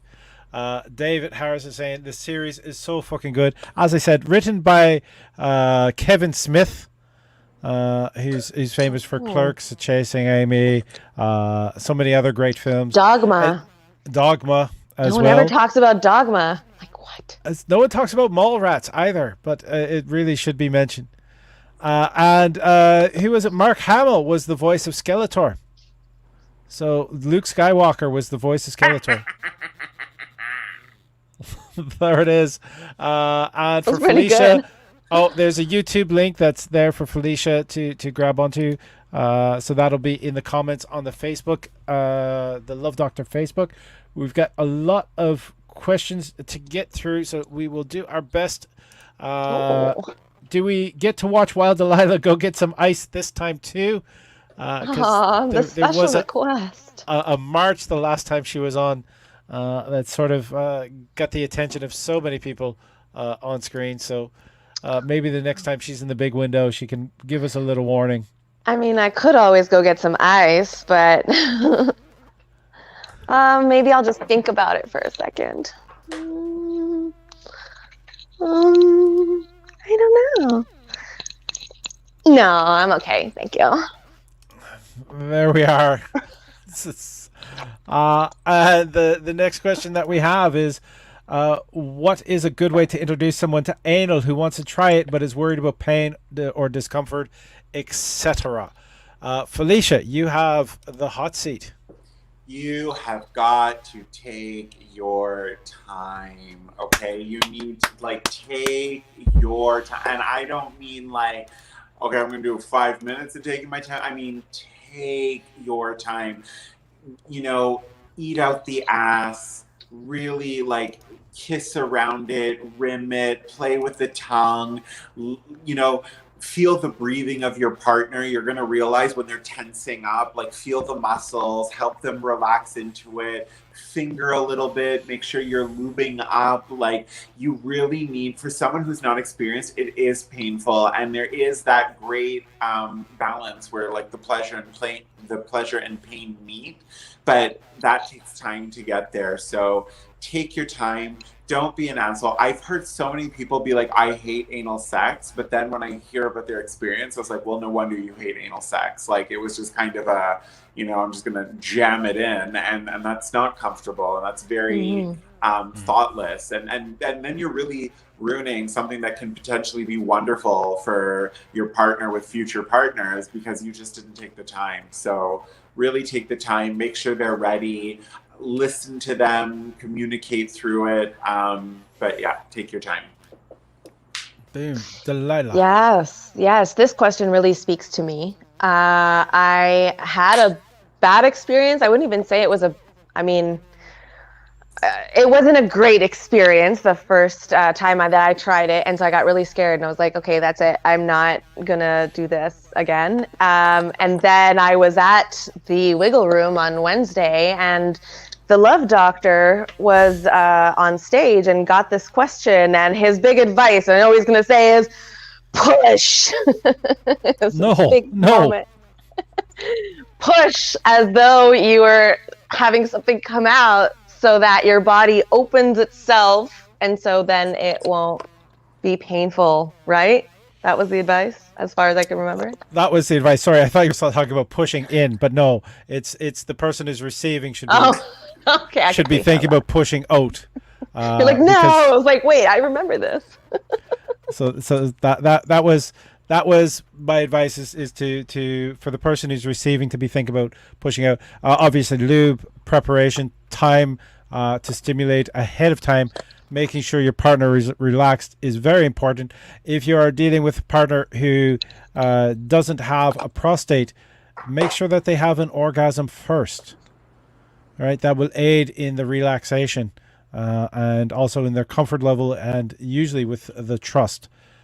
So you want to make sure that they are fully comfortable. And again, anyone who thinks about, tensing or clenching, that is going to hurt yourself or hurt both of you. So make sure that they are thinking about the idea of pushing something out. I'm personally, though this is not everyone's thing, I prefer cleanliness. So making sure, taking the time to wash. And if there is a mess, there is a mess. It's part of that situation. So, be aware and be okay, and do not freak out for it, because that is another way to scar a partner. Beyond the ways that we've already mentioned. So a lot of them. I must pause us here momentarily. My battery is at 5%, and I am going to go get my charger. Be right back. So hold it just a second. If you're getting up, then we have to do this as the fan service. So if you're getting up, go get the charger. I can't even see you guys. I muted myself in the middle of my sentence. Be right back. All right. There we are. I don't know if Vermont is watching, but I know Christopher is going to give us an OMG on that one. And it is back to Felicia and myself. So we can start with the next question. While this is all happening, the next question that we have is, sorry, I'm late to the party. Tough day at work. Sorry to hear about that. But you are helping turn a bad day into a great night. Love from Vermont. All right, so Vermont got to see this. So Vermont is probably very happy to see the lovely Wild Delilah go get her battery charged. Since that's not a question, we're just going to move on to the next question. Is everyone feeling the COVID is almost over? I need to fuck itch now. Sorry, Felicia. Doesn't even remember my name. How dare you? I don't know. I don't know how to answer that. I am now double vaxxed, and I thought that when I'd be double vaxxed, I'd feel double vaxxed, and I don't. I just continue to see restrictions, and it's not even just the seeing restrictions. It's like I'm divided. Like they're talking about like, well, we're gonna end masking soon, and there's part of me that's like, yay, no more masks, and there's part of me that's like, oh my god, will there be a fourth wave? And so like I don't know. Like, I have no answer to that. I want COVID to be over. I want to find a new normal that feels normal, like actually normal. But it just feels like it's dragging on, and I don't want to trivialize any of this, but like I do think that things happen for a reason, and I'm like, what were we supposed to learn through this? Is it togetherness? Is it new health measures? Is it not taking advantage? Like there are just so many things that have come out of this, but I really want it to be over because it has seriously impacted my mental health. Like, and not just myself, obviously, but so many people. But it feels interminable. I'm just to put the question back up there for Delilah's benefit. Is everyone feeling like the COVID is almost over? I need to fuck now. Itch. I am in the hot seat. Maybe not everyone, but yes, there is a lot of us who are feeling it. There's a lot of us also who are feeling like I don't know how to act in public. I don't know how to be around people, and that is a tragic thing as well, because you have that desire to fuck, but you can't remember how to act polite in public. You don't know how to attract or flirt anymore without being the safety of a keyboard in front of you to do it. Please just be sane. Make sure everything is consensual. and be honest and open. And if you are confused by a situation, just ask a fucking question. Yes, COVID thirst is a real thing, and COVID thirst exists. And there's a lot of us, like Felicia has mentioned, who are confused, who are trepidatious. Be respectful of that and help everyone. That's all we can do. Yes. Was that your answer? Just sorry. Was No, yes. no. Wait, now I forgot what my answer was. Damn it. It's so mean. Also, in case you're wondering if there's like a weird noise shift, this phone's charging socket is also now the headphone jack. Yay, Apple. Some genius. No, it's actually Samsung. They followed suit. Some genius decided that money was more valuable than efficiency. It's like my biggest pet peeve. What was the question again? The question was, is everyone feeling the COVID is almost over? I need to fuck itch now? Yes, I know that feeling. I feel it. But I almost am like terrified when someone gets close to me and I can tell that they're hitting on me or something. Like I automatically just get really shy. And it's weird. It's like I feel like a virgin again. You know, I'm just like, oh my God, I don't know. But like I'm sure that as soon as somebody like gets their hands on me, it's gonna all come flying back, right? But that first barrier though, like, how do you get through that? It's practice. Flirt for the fun of it before you've actually committed. Don't just go for the thirst is what I would say. Christopher's giving us an OMG squared, as well as I don't know how to act in public. Welcome to how us adults with ADHD feel all the time. This has been a struggle for everybody. So please be kind and also be forgiving at this point is, I think, what we need to ask of everybody. The next question we have is, what is a good way to initiate sexy times in a potential threesome? Best way to break the ice? Delilah, you are in the hot seat. See, I'm getting shy again. You're blushing as well. I don't have advice for you, but I'm willing to listen. All right, Felicia. I'm going to pass on this question entirely because threesomes are not my jam. Again, I'm very Victorian when it comes to sex. I mean, to an extent. I'm like, look at the headboard and think of England. Sorry? Victorian is look at the headboard and think of England. Yes, exactly. Look at the headboard and think of England. You're doing your duty. No, but it's funny because I do this really fucked up thing, whereas if I can justify it in my head, if I can unsluttify it in my head, I'll do it. But I have to go in with the kind of mindset that I'm like, no, I'm chaste and virginal and he could be my husband. It's really bad. I'm working on it with my therapist, but threesomes are not there for me because I'm just like, oh, that's so sweet, you're gonna burn in hell, which is terrible because that's where I'm going. So working on it. You know what, I was just gonna give the answer with say hello, but listening to my esteemed partners in this broadcast tonight, I think with the fact that a lot of people are bad at understanding that people are flirting with them, to say, you know what, I'm really attracted to you, so is my partner, would you like to come back with us? That would be a way to initiate. Or if you're already back, then ask them about their feelings regarding threesomes or moresomes, and understand that being safe with each other and respecting each other is a fine thing and a fine start. So again, clear communication really sort of wins the day. If the person's not interested in it, if somebody approaches you for a threesome and you are not interested in it, you don't need to freak out because they approached you in a polite manner. You can say, oh, sorry, that's not something I'm into, but thank you, is probably a great response. And Christopher is saying, invite them over for breakfast at 8 p.m. That is another way. And I don't, that's that one. Terry Adam is giving a smiling cat face. So all of these, I think, are good advice, as well as the fact that we're giving, again, a different spectrum of responses.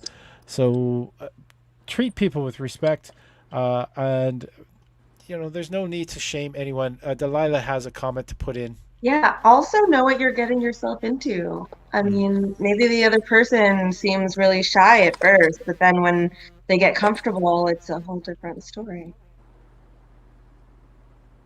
Boom, that sounds almost like a warning for people. All right, flood warning. Flood warning. We got a thunderstorm warning happening for tonight here in Montreal for anyone who's away who might hear thunder in the background. What are your favorite enhancing substances for coitus? What is your favorite enhancing substances for coitus? Felicia, you have the floor. GHB. I love me some GHB. I love me some ecstasy. And again, like I just want to throw it out there that like, PNP isn't for everyone. Not everyone likes to use drugs during sex, but I think that if you're comfortable with your partner, if you know them, like really make sure it's someone you know, because I have been in situations where it's been drug induced and I wish I had known what I was getting into sober.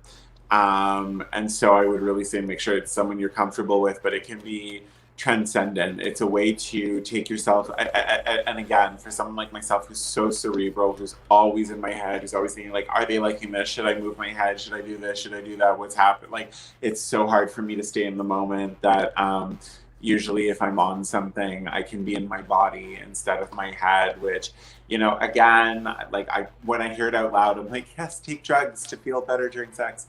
But that is what it is for me. So yeah. Beta blockers. I just want to say beta blockers right now. What do you view the importance of beta blockers if somebody was to use something like MDMA or ecstasy in regards to sex?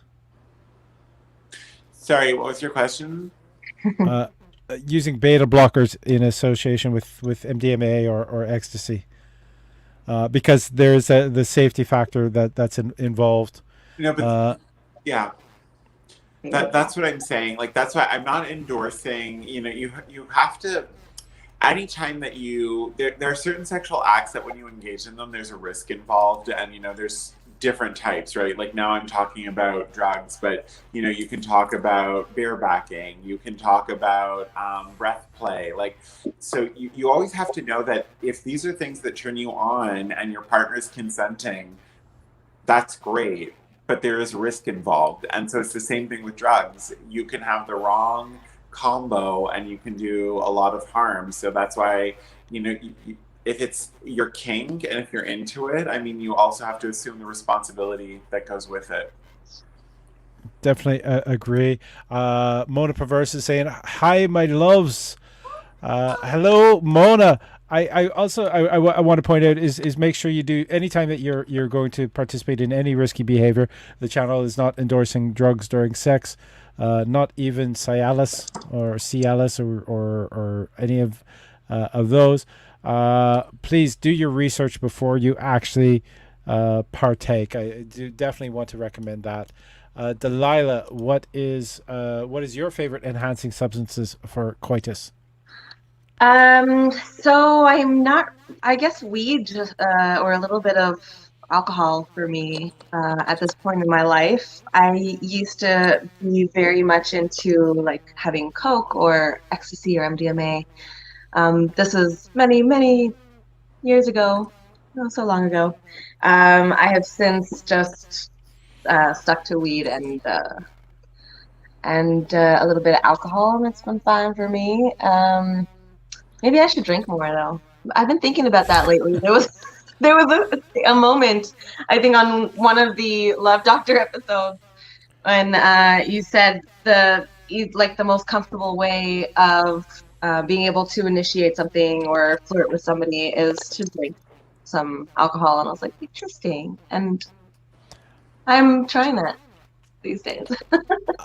I feel like I'm being a little bit misquoted, but I do want to state that yeah, alcohol. It might have been a joke. I acknowledge it might have been a joke.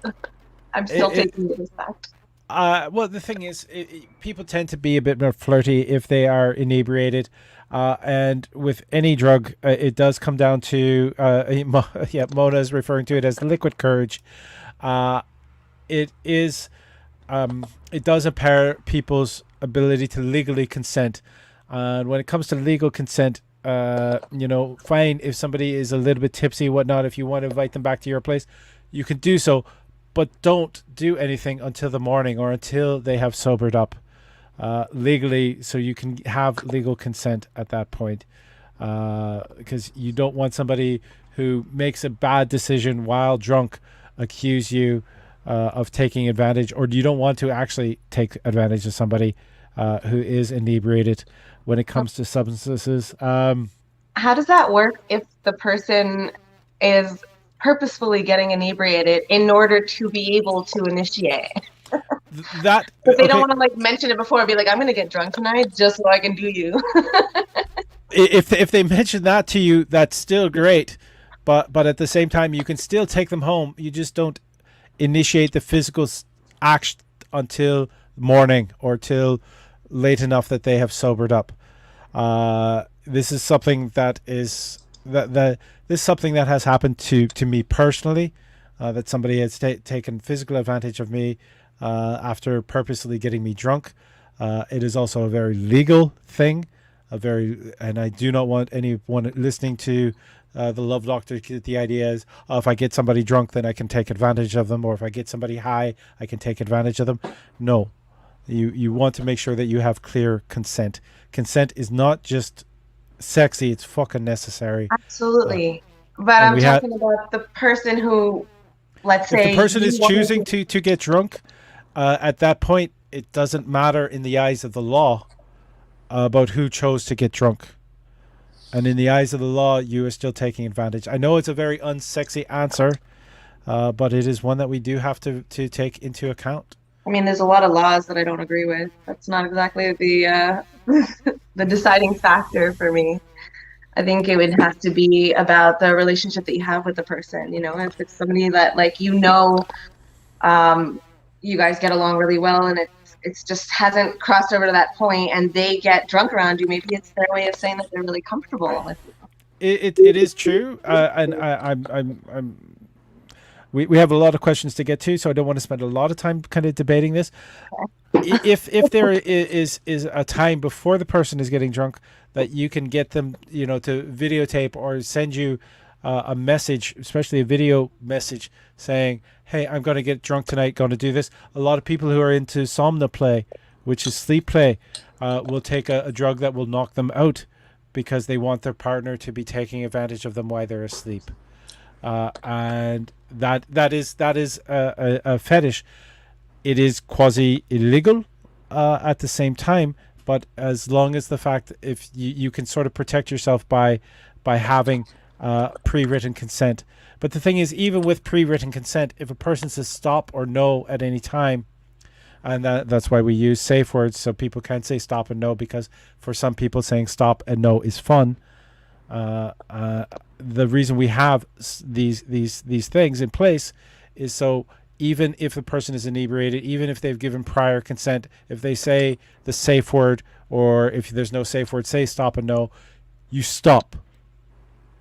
And that is very important. Don't forget to tip these beauties, please. There is the link tree running in the bottom. Lustionic saying, I know I'm late, but hello, amazing and lovely, three of you. I know I've sort of stomped on some fun with this answer, but I do believe it is important and necessary. And for those who want to have more information on that, the link tree is running on the bottom, which is also has the ability to donate, but you can also engage with me on these questions on the many channels available. Do you have a response to that, Delilah? No, I mean, listen, we'll agree to disagree, maybe because I'm on the other end of this where I'm like, well, I don't want to have to be like, hey, I'm gonna get drunk tonight because I want to have an easier time flirting with you. Like, that's not. Which I'm all okay with that. It's just the thing is, that's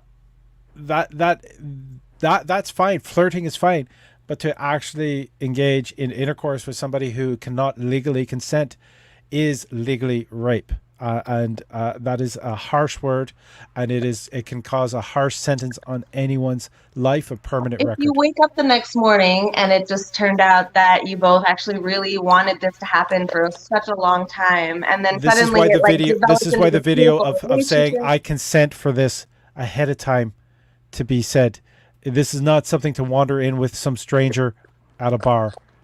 I really. This is something that needs to be planned and considered to be a play with a partner, to just kind of do it and hope. Because I mean, if you get drunk with the idea that you're going to be with somebody and then it turns out to be a violent act, or they take advantage in a way that you didn't want, then that is not okay.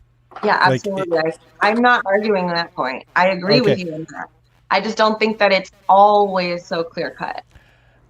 the fact that it's not always clear cut is why you need to make sure it's a clear cut rule. Oh shit, my And phone is dying. I apologize. all right. Yeah, Listionic saying tipping and consent is sexy. We definitely love the tipping. That's why the link tree is running on the bottom.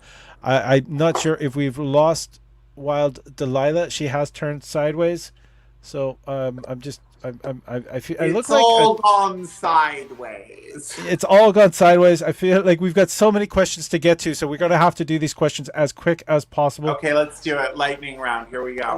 Lightning round on this. I don't know if Delilah is still with us. I very much enjoy sex, but I don't ever feel like I'm sexy. And instead just focus on my partner. Should I consider doing something about this?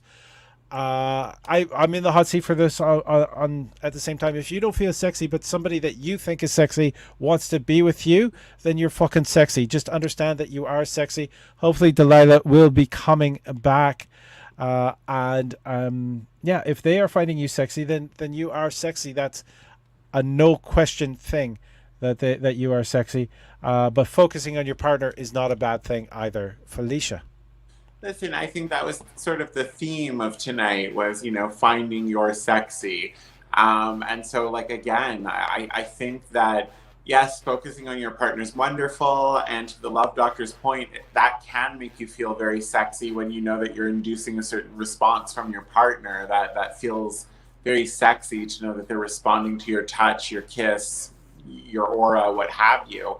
But I also think that you have to discover what your sexy is. What makes you feel sexy inherently? What is it that you love about yourself? What is your fantasy? What is the thing that makes you shiver? And when you start to pull those things together and you start exploring it with a partner that can help bring it to life for you, I think that's how you overcome that. That's where you find your sexy. All right, Delilah is back. My answer. Did I answer that question? I did. I did answer that question. The question. All right. Hold on. Delilah is in the One big second. window, but she can't quite hear what's happening yet. So there we got the first earbud in. What's your favorite? Oh, hold it. The question was, I very much enjoy sex, but I don't ever feel like I'm sexy, and instead just focus on my partner. Should I consider doing something about this? That is the question that we have right now. Please repeat that. All right. To repeat again, I'm going to actually put it on the screen as well. I very much enjoy sex, but don't ever feel like I'm sexy, and instead just focus on my partner. Should I consider doing something about this? Oh my God. Yes, absolutely. You have to do something about that. And that means exploring the parts of yourself that you don't like and trying to figure out where that stems from, if that is a larger social systemic issue like fat phobia, if it's a matter of, experiences or traumas that you've had in your life. You need to address those things with yourself and figure out where that comes from. And once you do that, I swear you'll feel so much better. And it takes time, and it's not an easy journey, but it's so rewarding when you get to the other side. Boom. Good answer. Again, I think all of us have given a different spectrum on the answer. Christopher is saying, oh my, even better view. And we have our next question. We want to make sure that we get through these last few questions as quick as possible because we're almost at 2 hours. Is what's your favorite position in the shower that doesn't risk imminent death? What is your favorite position in the shower that doesn't risk imminent death? Delilah, you are in the hot seat. Well, hopefully none of the positions will do that because that's not what I'm doing it for. I like it when I have like at least one solid foot on the floor, and then the other one could be lifted, maybe under the arm. Oh, we're getting a little bit of freezing. You might want to just sort of downgrade. I'm so sorry to say this. Downgrade the quality of the video just so you don't freeze as much. Felicia, do you want to take this question? I'm not a huge fan of shower sex, so I'd be like, I don't know, like lying in the bathtub. It's like I'm not very coordinated. So my fear with shower sex is that I'm going to slip and kill myself. Like so no position feels safe for me. I'd prefer to be grounded and like maybe already lying. If it's a jacuzzi bathtub, that's even better. Fill it with champagne, then we're really cooking. Again, sugar warning with the champagne. But here we go. I would you know what?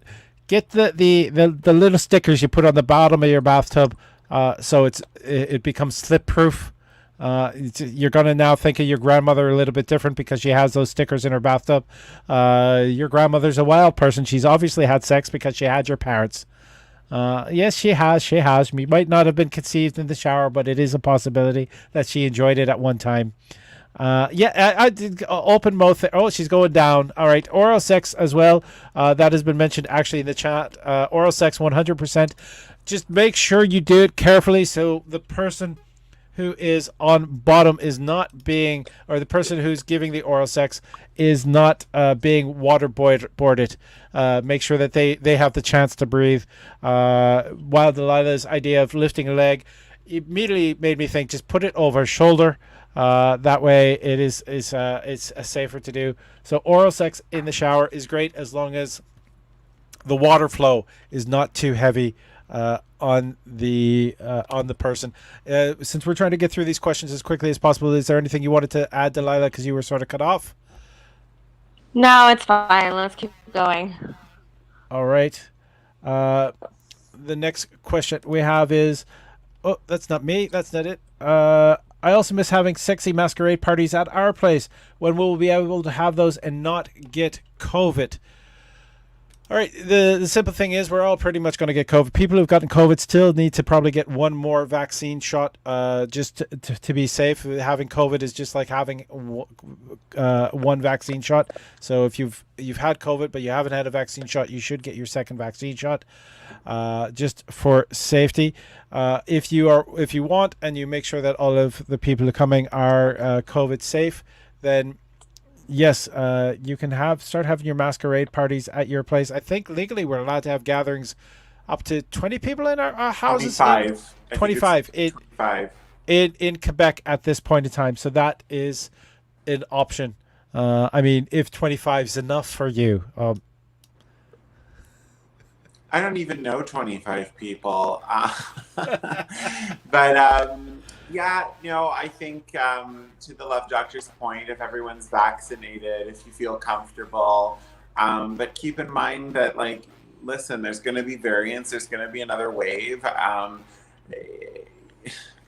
don't want to trivialize COVID. It's a very hot topic, but like it is going to reemerge as the flu. Like there's going to be yearly flu variants. And so I don't think we can go into total panic mode every time. I think we have to be mindful. I think that, as much as we want everything to go back to normal, we also have to say, like, do we just need to tough it out a little bit longer to make sure that we're safe? So, make those smart decisions. If everyone's doubly vaccinated, if you know that like everyone's good, then amazing, go back to having your parties. If if not, I mean, precautions. There's still masks. There's still sanitizing. So just, be cautious.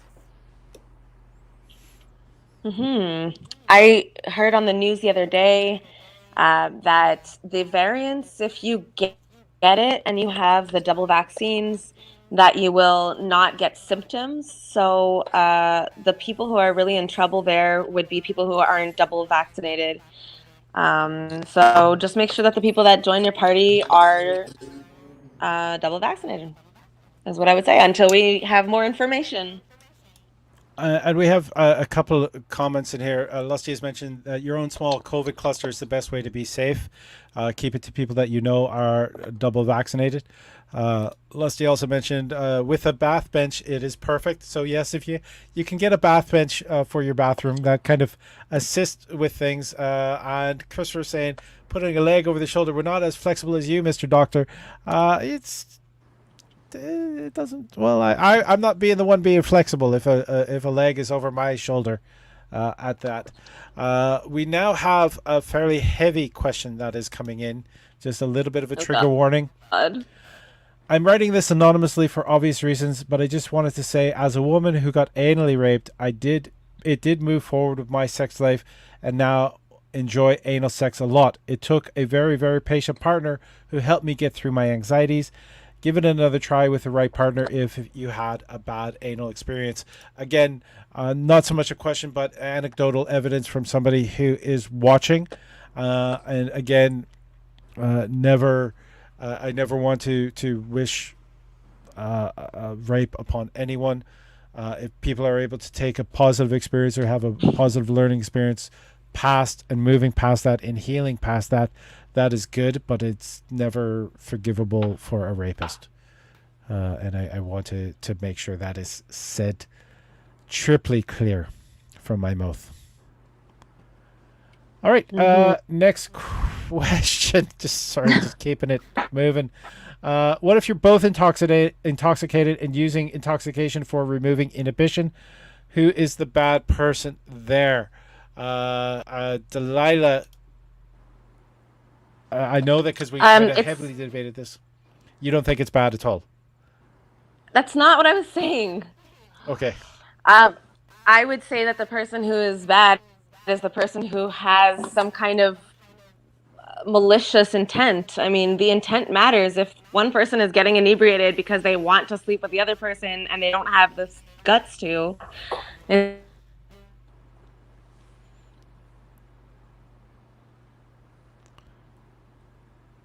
and I think we have lost Delilah again. I'm not doing this in case anyone is suggesting that I'm doing this, but no, I'm not doing this. Felicia, do you have an answer to that question? I was about to say, this feels very Frost Nixon to me. I don't know what kind of foul play is going on here, sir, but I thought this was an educational program. It's an edutational program. Terrible. Oh, good, she's back. Oh, no, she's gone again. This is very Watergate, everyone. We have not rehearsed this. The beauty of live television. All right, do you want to finish your point? Oh, I don't know. I'm sure you guys get it. And look, don't do anything because that's going to be like harming someone else on purpose without them telling you they like that. That's boom. Again, consent ahead of time is sort of what we're both saying at this point is kind of the safety valve for intoxication prior. If I was to add anything to that, the person in the wrong legally would be, thanks with the current laws in place, would be the man in Canada. But at the same time, morally, I think if somebody is taking advantage of somebody's intoxicated state, even if they themselves are legally intoxicated, you're both sort of morally in the wrong unless you have advanced or a pre-consent from a sober person beforehand. But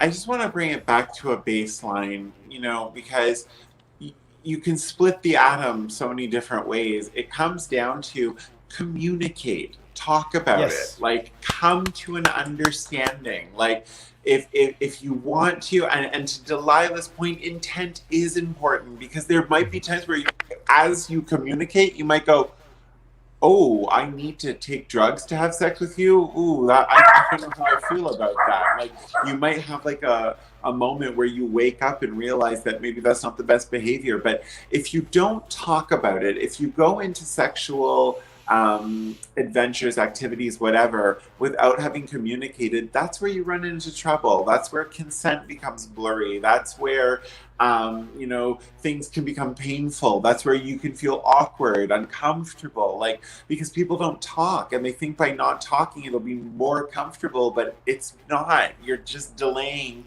the uncomfortableness. So it doesn't even have to be uncomfortable. All right. While Delilah's she's still here, but her camera has fallen over.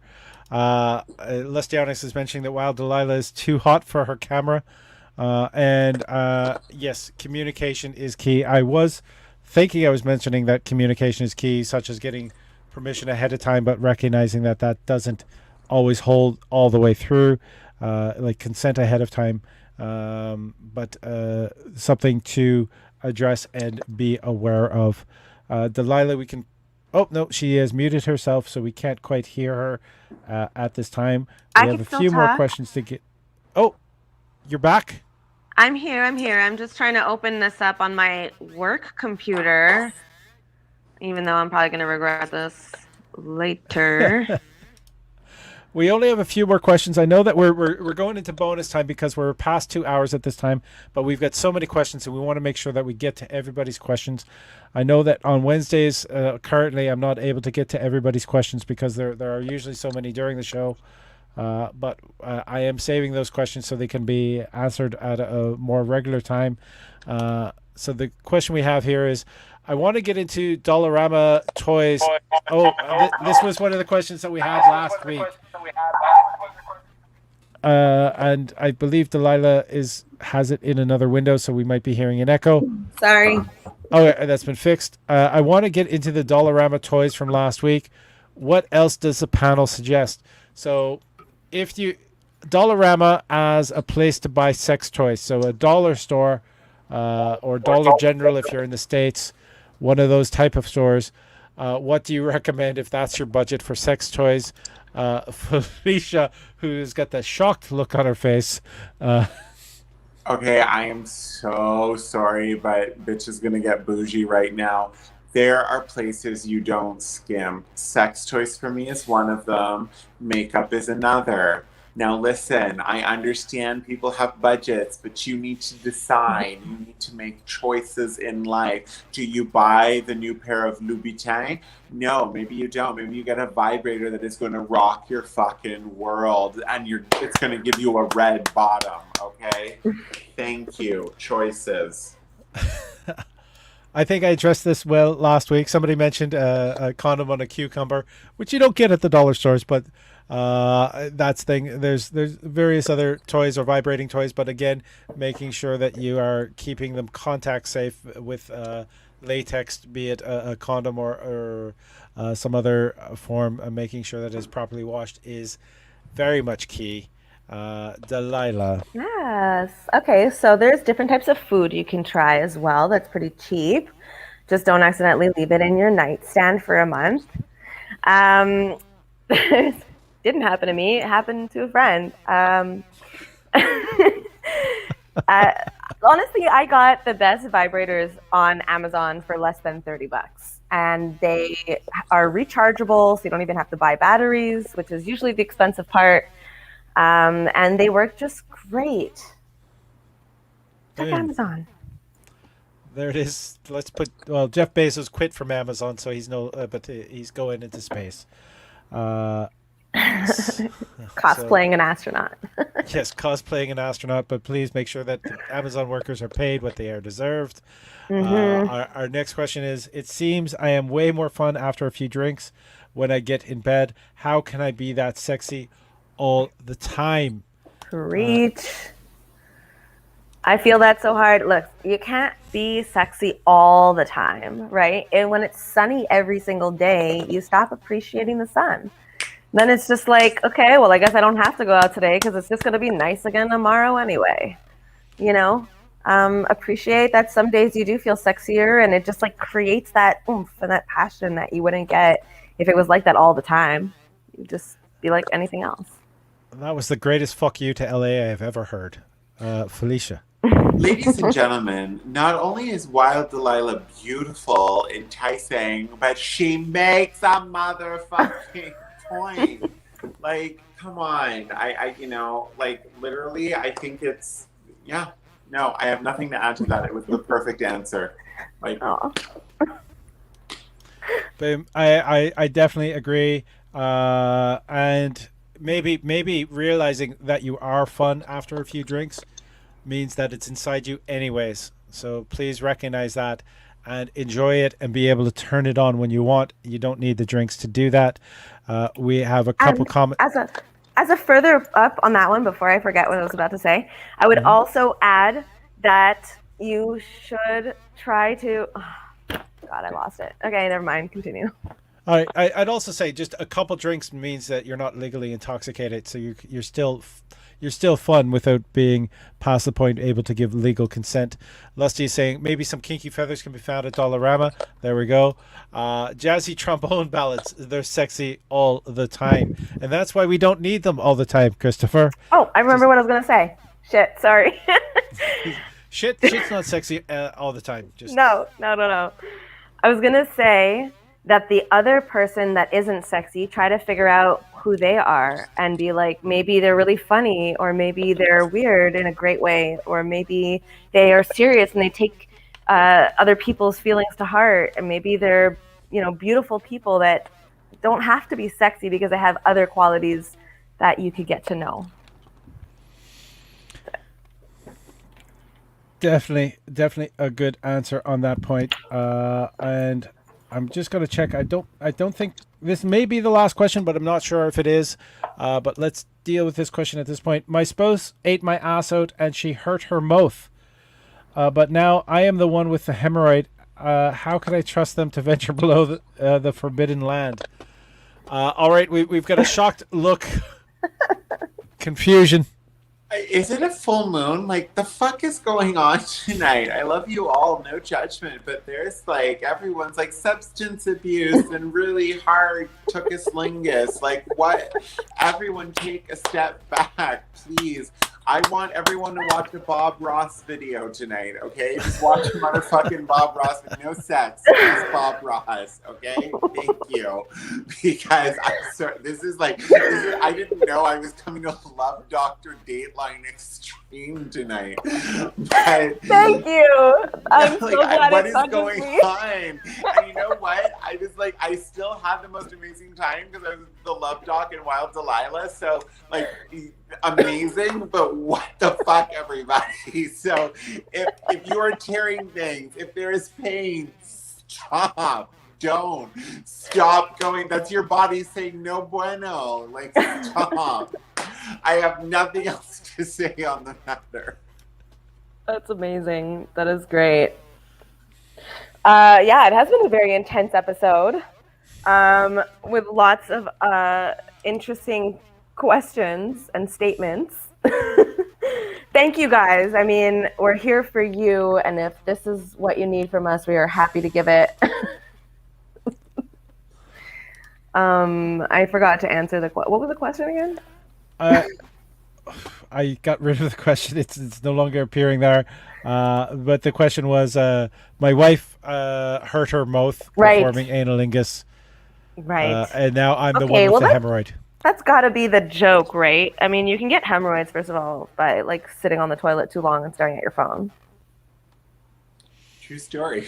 I mean, they'll go away, give it time, and maybe tell her to ease up next time if you didn't enjoy it. Now, if you did, quit complaining and thank her.